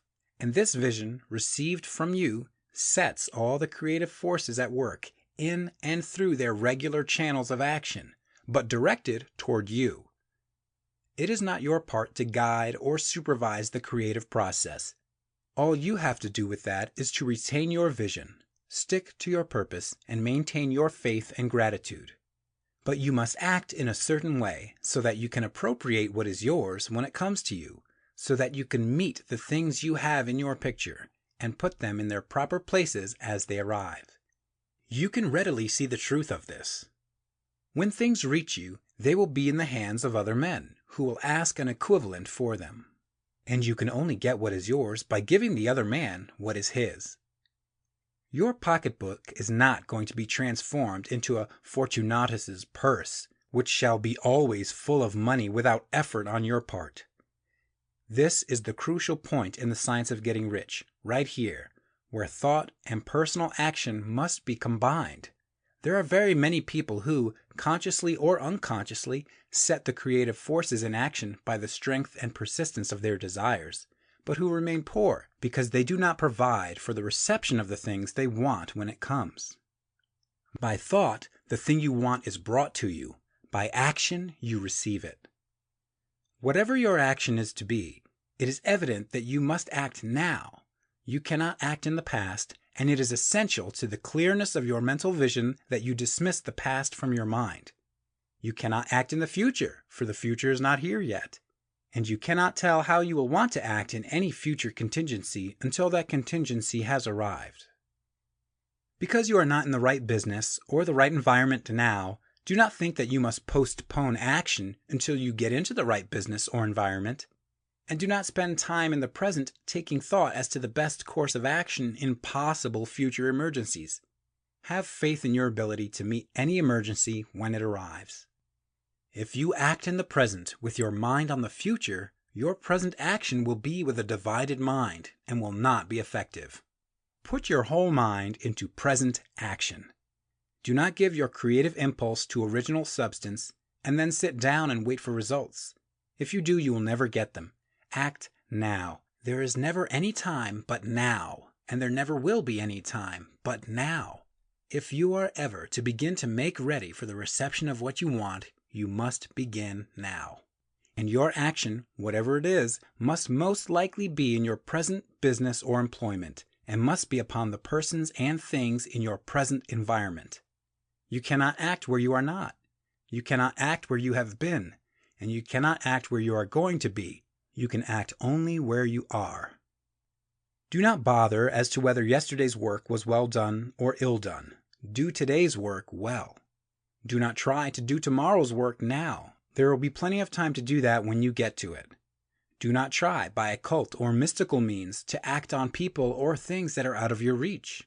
Do not wait for a change of environment before you act. Get a change of environment by action. You can so act upon the environment in which you are now as to cause yourself to be transferred to a better environment. Hold with faith and purpose the vision of yourself in the better environment, but act upon your present environment with all your heart and with all your strength and with all your mind. Do not spend any time in daydreaming or castle building. Hold to the one vision of what you want and act now. Do not cast about seeking some new things to do or some strange, unusual, or remarkable action to perform as a first step toward getting rich. It is probable that your actions, at least for some time to come, will be those you have been performing for some time past. But you are to begin now to perform these actions in the certain way, which will surely make you rich. If you are engaged in some business and feel that it is not the right one for you, Do not wait until you get into the right business before you begin to act. Do not feel discouraged or sit down and lament because you are misplaced. No man was ever so misplaced but that he could find the right place, and no man ever became so involved in the wrong business but that he could get into the right business. Hold the vision of yourself in the right business with the purpose to get into it and the faith that you will get into it and are getting into it, but act in your present business. Use your present business as the means of getting a better one, and use your present environment as the means of getting into a better one. Your vision of the right business, if held with faith and purpose, will cause the Supreme to move the right business toward you, and your action, if performed in a certain way, will cause you to move toward the business. If you are an employee or wage earner and feel that you must change places in order to get what you want, do not project your thought into space and rely upon it to get you another job. It will probably fail to do so. Hold the vision of yourself in the job you want while you act with faith and purpose on the job you have, and you will certainly get the job you want. Your vision and faith will set the creative force in motion to bring it toward you, and your action will cause the forces in your own environment to move you toward the place you want. In closing this chapter, we will add another statement to our syllabus. There is a thinking stuff from which all things are made, and which, in its original state, permeates, penetrates, and fills the interspaces of the universe. A thought in this substance produces the thing that is imaged by the thought. Man can form things in his thought, and by impressing his thoughts upon formless substance, can cause the thing he thinks about to be created. In order to do this, man must pass from the competitive to the creative mind. He must form a clear mental picture of the things he wants, and hold this picture in his thoughts with the fixed purpose to get what he wants, and the unwavering faith that he does get what he wants. Closing his mind to all that may tend to shake his purpose, dim his vision, or quench his faith. That he may receive what he wants when it comes, man must act now upon the people and things in his present environment. Efficient action. You must use your thought as directed in previous chapters and begin to do what you can do where you are, and you must do all that you can do where you are. You can advance only by being larger than your present place, and no man is larger than his present place who leaves undone any of the work pertaining to that place. The world is advanced only by those who more than fill their present places. If no man quite filled his present place, you can see that there must be a going backward in everything. Those who do not quite fill their present places are a dead weight upon society, government, commerce, and industry. They must be carried along by others at a great expense. The progress of the world is retarded only by those who do not fill the places they are holding. They belong to a former age and a lower stage or plane of life, and their tendency is toward degeneration. No society could advance if every man was smaller than his place. Social evolution is guided by the law of physical and mental evolution. In the animal world, evolution is caused by excess of life. When an organism has more life than can be expressed in the functions of its own plane, it develops the organs of a higher plane, and a new species is originated. There never would have been new species had there not been organisms which more than filled their places. The law is exactly the same for you. Your getting rich depends upon your applying this principle to your own affairs. Every day is either a successful day or a day of failure, and it is the successful days which get you what you want. If every day is a failure, you can never get rich, while if every day is a success, you cannot fail to get rich. If there is something that may be done today, and you do not do it, you have failed insofar as that thing is concerned, and the consequences may be more disastrous than you imagine. You cannot foresee the results of even the most trivial act. You do not know the workings of all the forces that have been set moving in your behalf. Much may be depending on your doing some simple act. It may be the very thing which is to open the door of opportunity to very great possibilities. You can never know all the combinations which Supreme Intelligence is making for you in the world of things and of human affairs. Your neglect or failure to do some small thing may cause a long delay in getting what you want. Do every day all that can be done that day. There is, however, a limitation or qualification of the above that you must take into account. You are not to overwork, nor to rush blindly into your business in the effort to do the greatest possible number of things in the shortest possible time. You are not to try to do tomorrow's work today, nor to do a week's work in a day. It is really not the number of things you do, but the efficiency of each separate action that counts. Every act is, in itself, either a success or a failure. Every act is, in itself, either effective or inefficient. Every inefficient act is a failure, and if you spend your life in doing inefficient acts, your whole life will be a failure. The more things you do, the worse for you, if all your acts are inefficient ones. On the other hand, every efficient act is a success in itself, and if every act of your life is an efficient one, your whole life must be a success. The cause of failure is doing too many things in an inefficient manner, and not doing enough things in an efficient manner.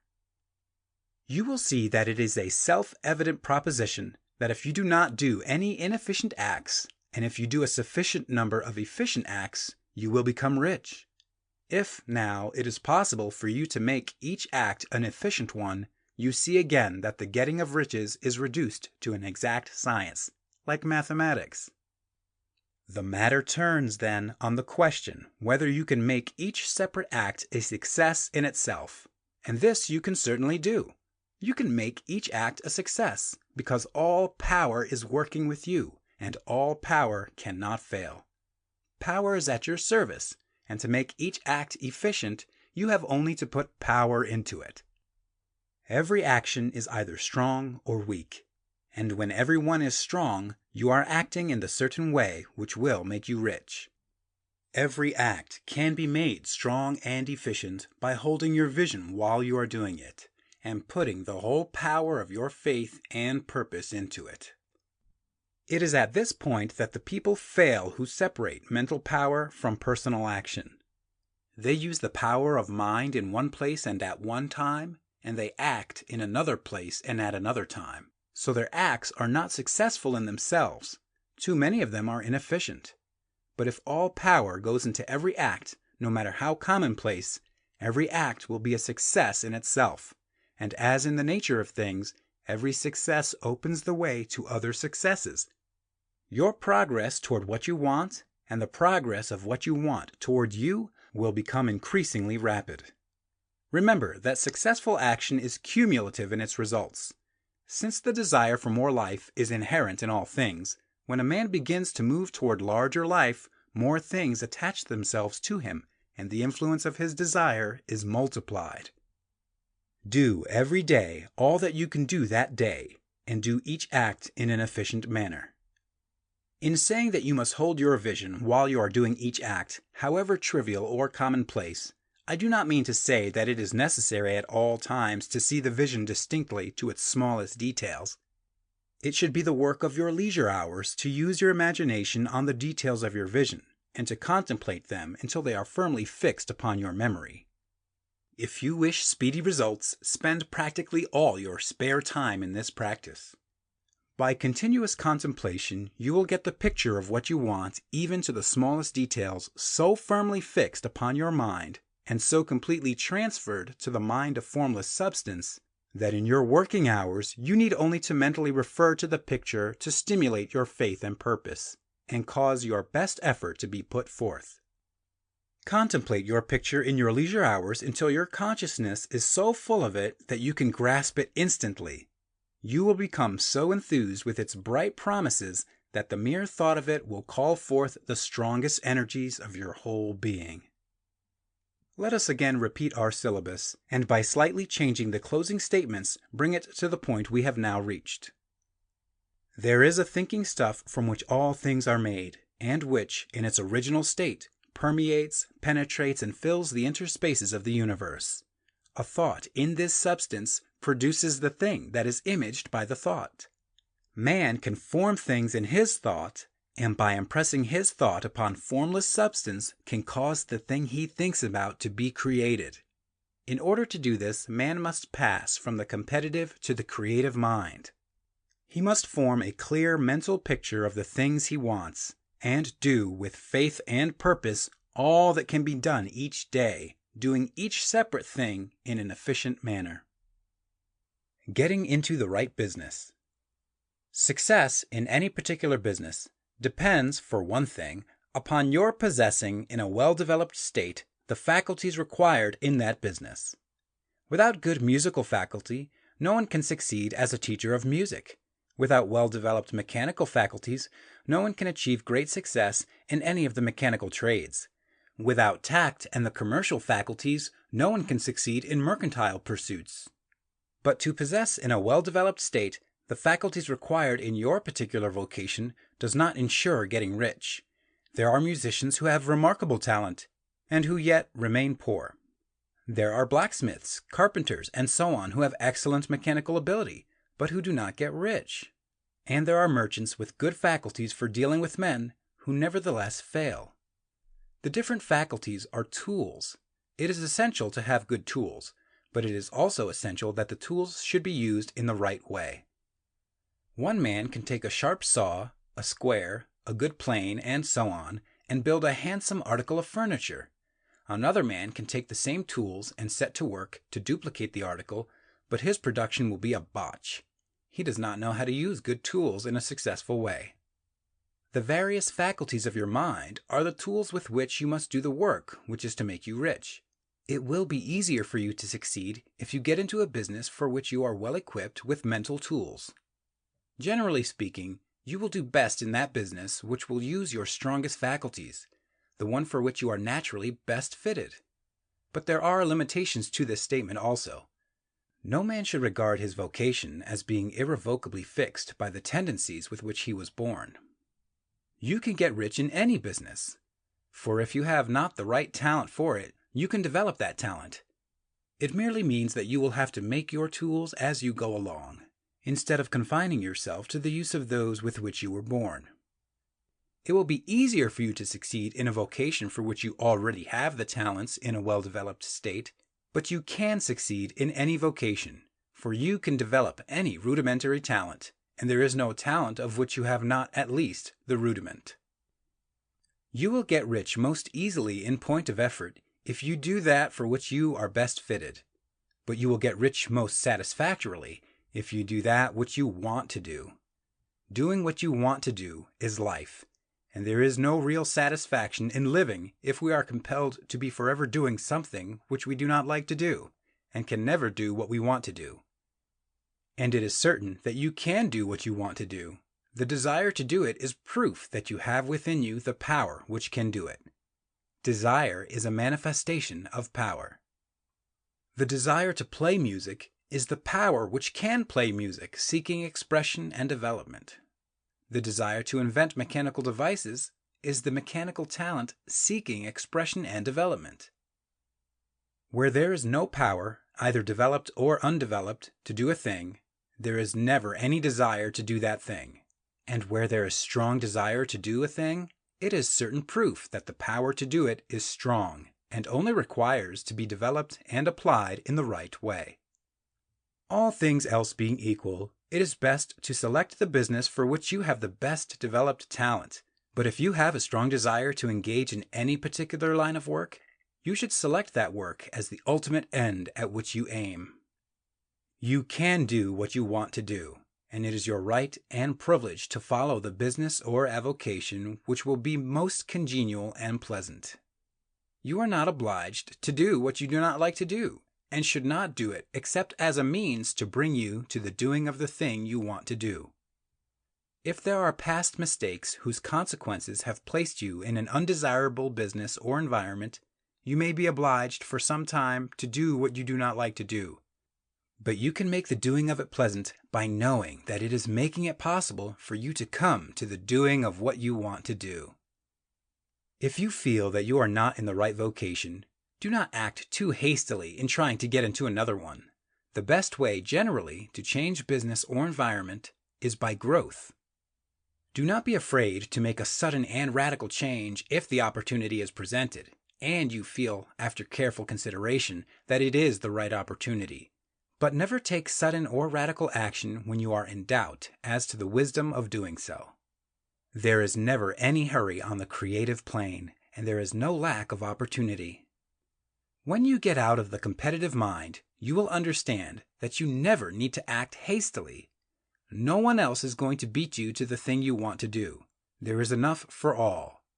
If one place is taken, another and a better one will be opened for you a little farther on. There is plenty of time.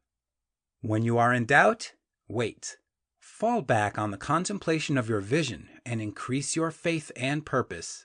And by all means, in times of doubt and indecision, cultivate gratitude. A day or two spent in contemplating the vision of what you want and in earnest thanksgiving that you are getting it will bring your mind into such close relationship with the Supreme that you will make no mistake when you do act.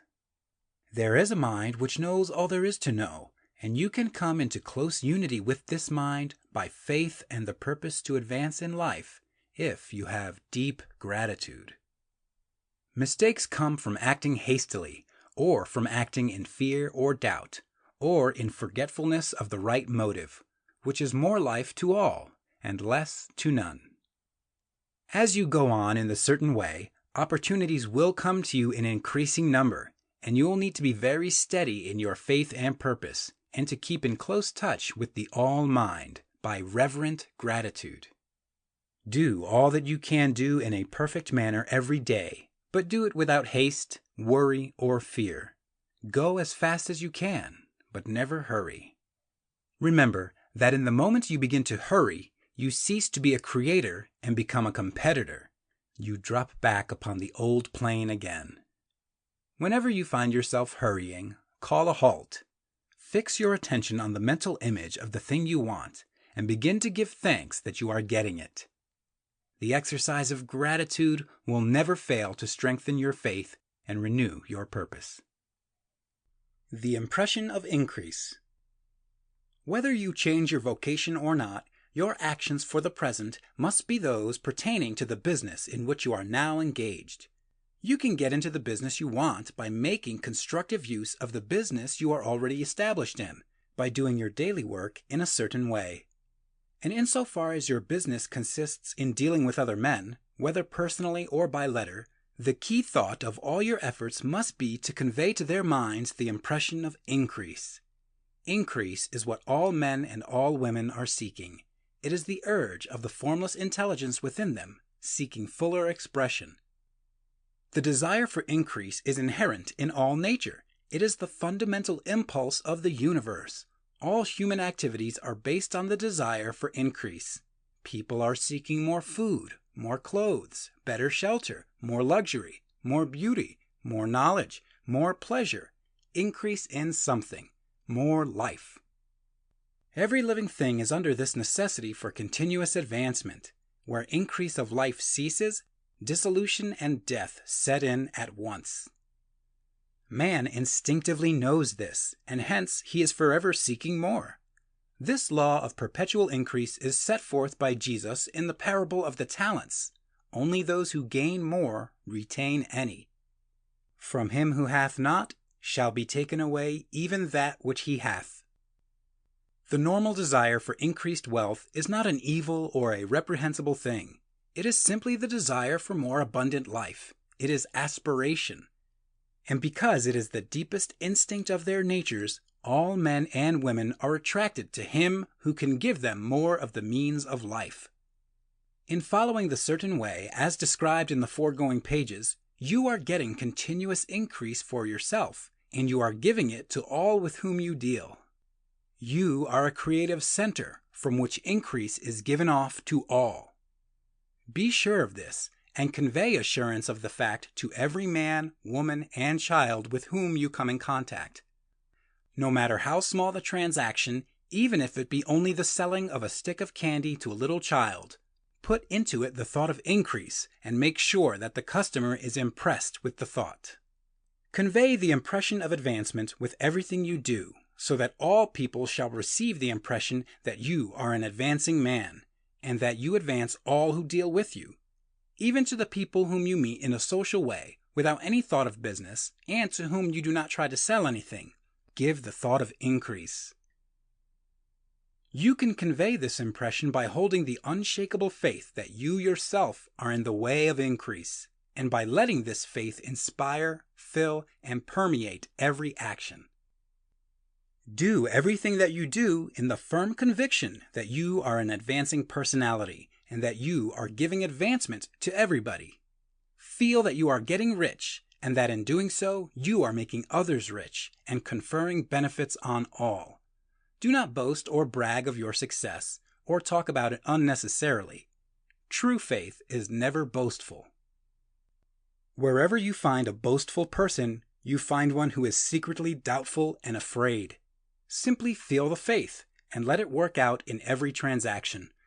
Let every act and tone and look express the quiet assurance that you are getting rich, that you are already rich. Words will not be necessary to communicate this feeling to others. They will feel the sense of increase when in your presence and will be attracted to you again.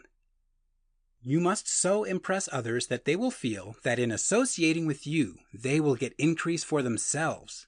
See that you give them a use value greater than the cash value you are taking from them. Take an honest pride in doing this, and let everybody know it, and you will have no lack of customers.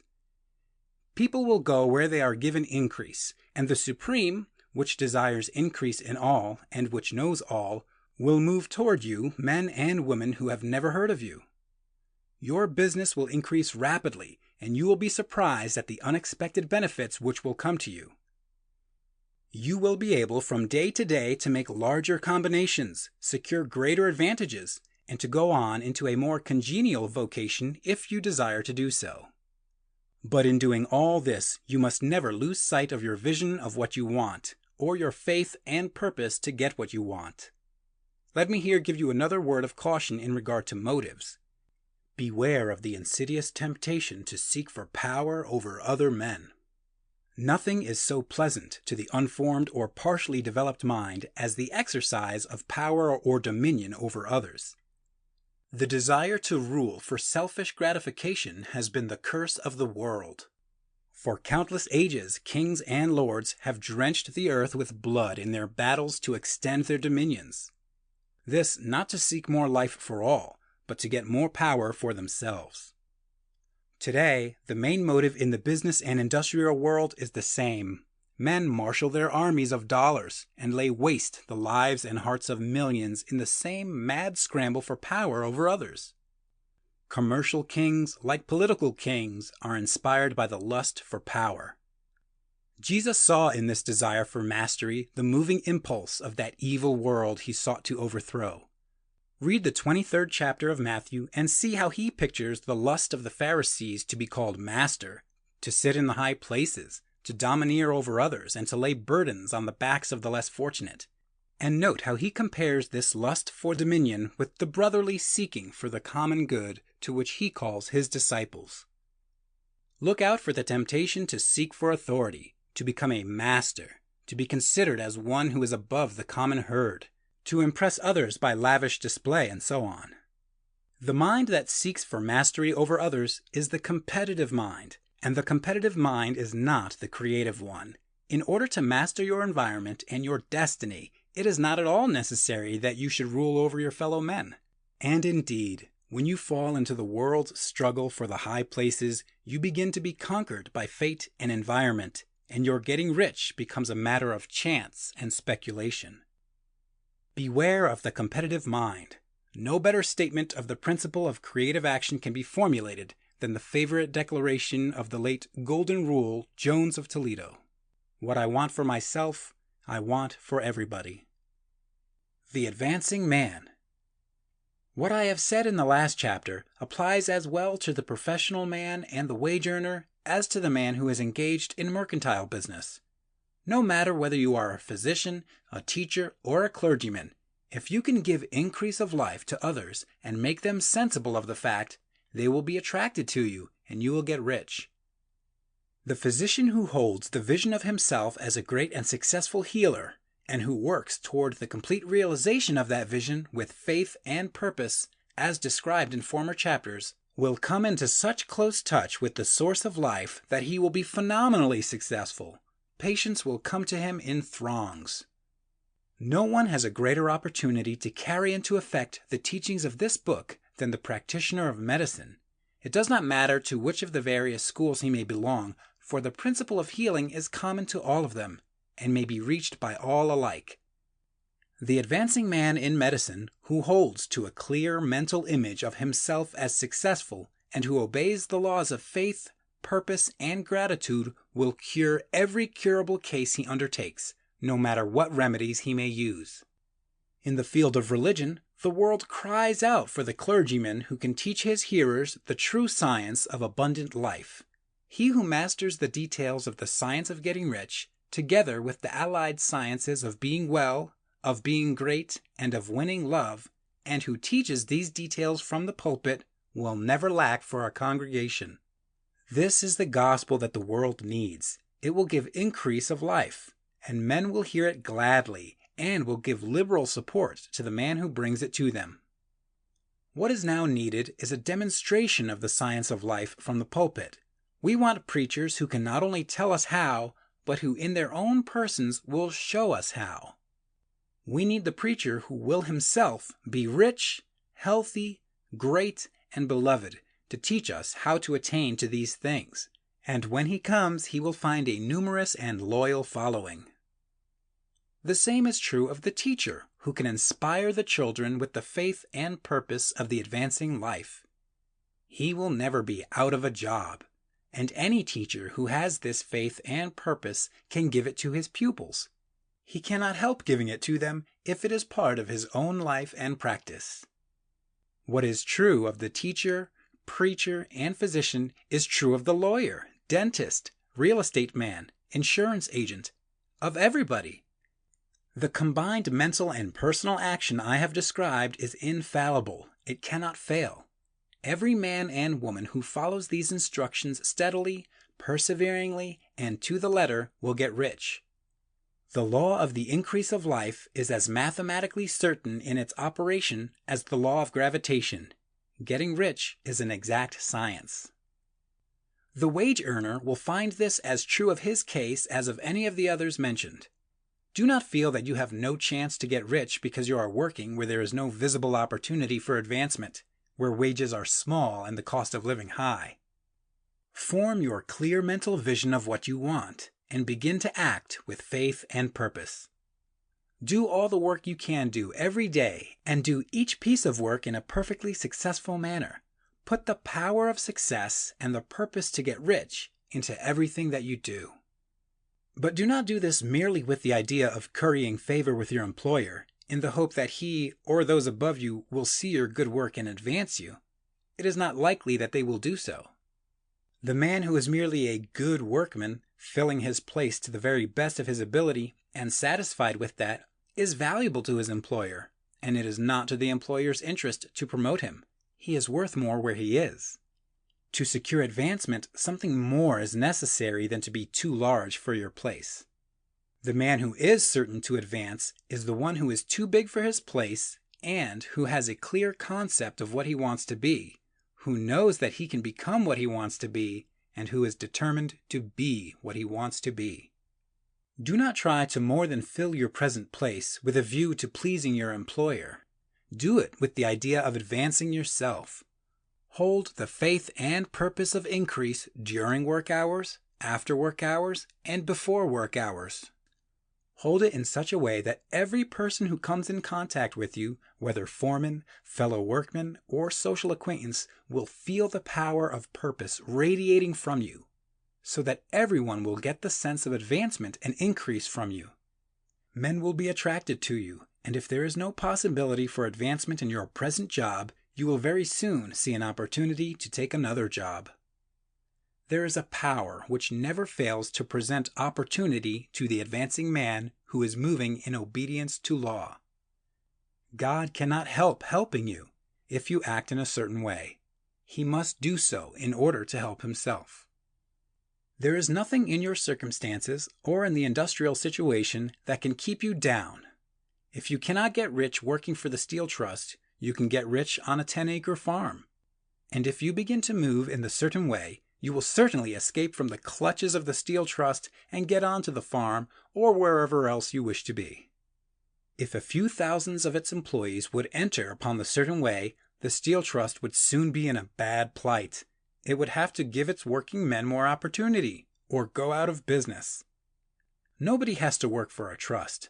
The trusts can keep men in so-called hopeless conditions only so long as there are men who are too ignorant to know the science of getting rich, or too intellectually slothful to practice it. Begin this way of thinking and acting, and your faith and purpose will make you quick to see any opportunity to better your condition. Such opportunities will speedily come, for the Supreme, working in all and working for you, will bring them before you.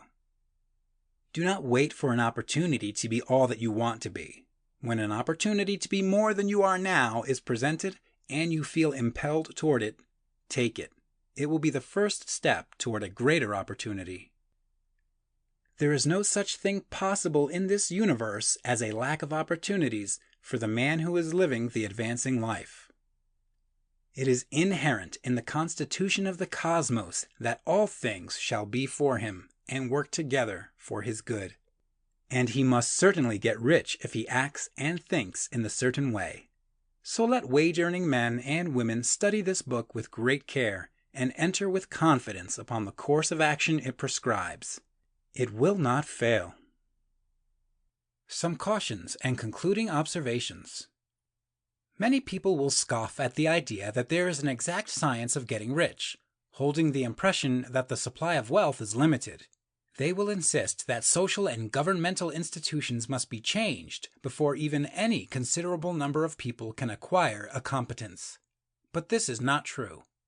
It is true that existing governments keep the masses in poverty, but this is because the masses do not think and act in the certain way. If the masses begin to move forward as suggested in this book, neither governments nor industrial systems can check them.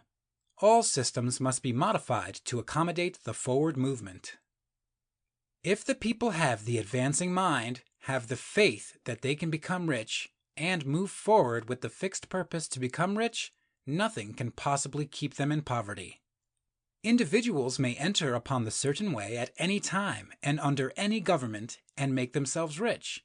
And when any considerable number of individuals do so under any government, they will cause the system to be so modified as to open the way for others. The more men who get rich on the competitive plane, the worse for others. The more who get rich on the creative plane, the better for others. The economic salvation of the masses can only be accomplished by getting a large number of people to practice the scientific method set down in this book and become rich. These will show others the way and inspire them with a desire for real life, with the faith that it can be attained, and with the purpose to attain it. For the present, however, it is enough to know that neither the government under which you live, nor the capitalistic or competitive system of industry can keep you from getting rich.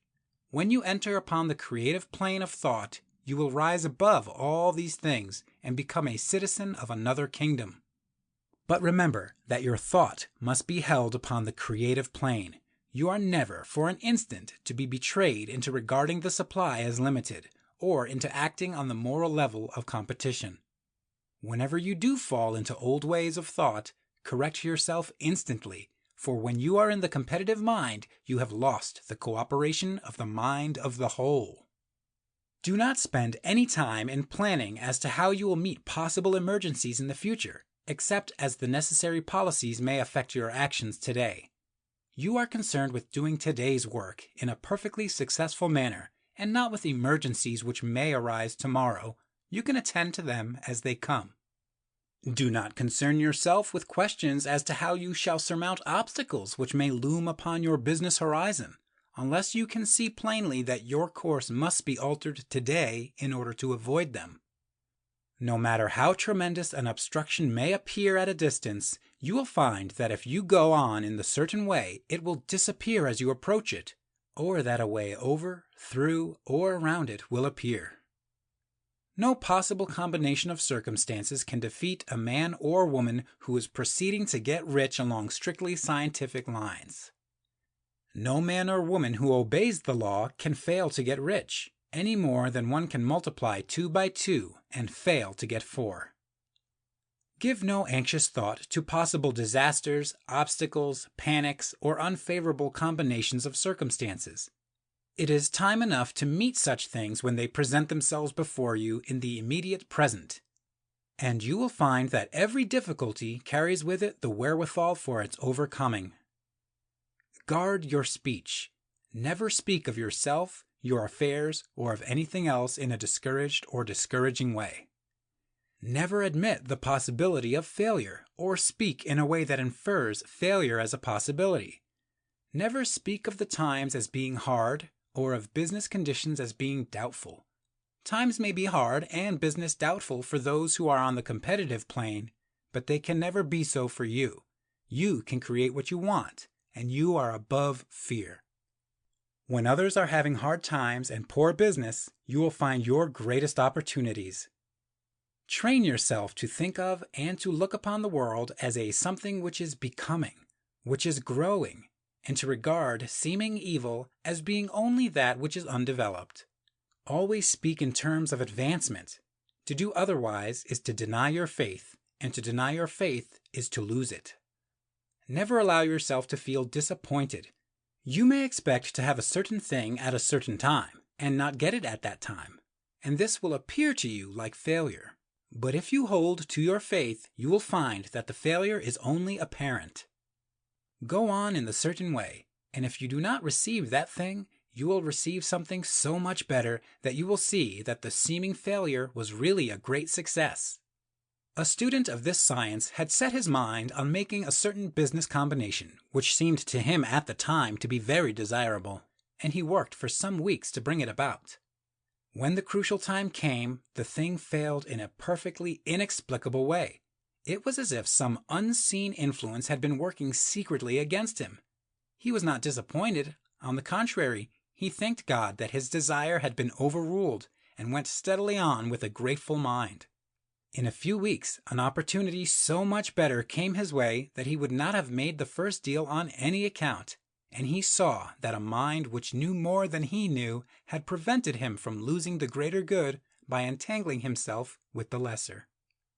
That is the way every seeming failure will work out for you, if you keep your faith, hold to your purpose, have gratitude, and do every day all that can be done that day, doing each separate act in a successful manner. When you make a failure, it is because you have not asked for enough. Keep on, and a larger thing than you were seeking will certainly come to you. Remember this. You will not fail because you lack the necessary talent to do what you wish to do.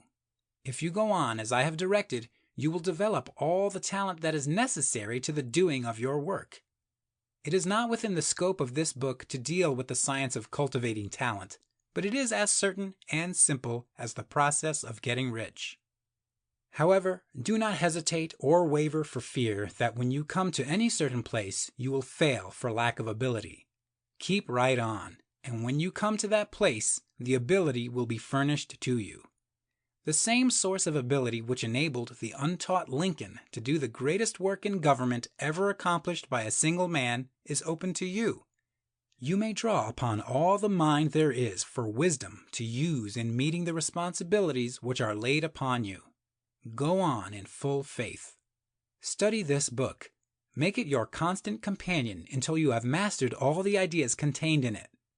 While you are getting firmly established in this faith, you will do well to give up most recreations and pleasures, and to stay away from places where ideas conflicting with these are advanced in lectures or sermons. Do not read pessimistic or conflicting literature, or get into arguments upon the matter. Do very little reading outside of the writers mentioned in the preface. Spend most of your leisure time in contemplating your vision, and in cultivating gratitude, and in reading this book. It contains all you need to know of the science of getting rich, and you will find all the essentials summed up in the following chapter. Summary of the Science of Getting Rich. There is a thinking stuff from which all things are made, and which, in its original state, permeates, penetrates, and fills the interspaces of the universe. A thought in this substance produces the thing that is imaged by the thought. Man can form things in his thought, and by impressing his thought upon formless substance, can cause the thing he thinks about to be created. In order to do this, man must pass from the competitive to the creative mind. Otherwise, he cannot be in harmony with the formless intelligence, which is always creative and never competitive in spirit. Man may come into full harmony with the formless substance by entertaining a lively and sincere gratitude for the blessings it bestows upon him. Gratitude unifies the mind of man with the intelligence of substance, so that man's thoughts are received by the formless. Man can remain upon the creative plane only by uniting himself with the formless intelligence through a deep and continuous feeling of gratitude. Man must form a clear and definite mental image of the things he wishes to have, to do, or to become, and he must hold this mental image in his thoughts while being deeply grateful to the Supreme that all his desires are granted to him. The man who wishes to get rich must spend his leisure hours in contemplating his vision and in earnest thanksgiving that the reality is being given to him. Too much stress cannot be laid on the importance of frequent contemplation of the mental image, coupled with unwavering faith and devout gratitude. This is the process by which the impression is given to the formless and the creative forces set in motion. The creative energy works through the established channels of natural growth and of the industrial and social order. All that is included in his mental image will surely be brought to the man who follows the instructions given above and whose faith does not waver. What he wants will come to him through the ways of established trade and commerce. In order to receive his own when it shall come to him, man must be active, and this activity can only consist in more than filling his present place. He must keep in mind the purpose to get rich through the realization of his mental image, and he must do every day all that can be done that day, taking care to do each act in a successful manner. He must give to every man a use value in excess of the cash value he receives, so that each transaction makes for more life. And he must so hold the advancing thought that the impression of increase will be communicated to all with whom he comes in contact. The men and women who practice the foregoing instructions will certainly get rich, and the riches they receive will be in exact proportion to the definiteness of their vision, the fixity of their purpose, the steadiness of their faith, and the depth of their gratitude.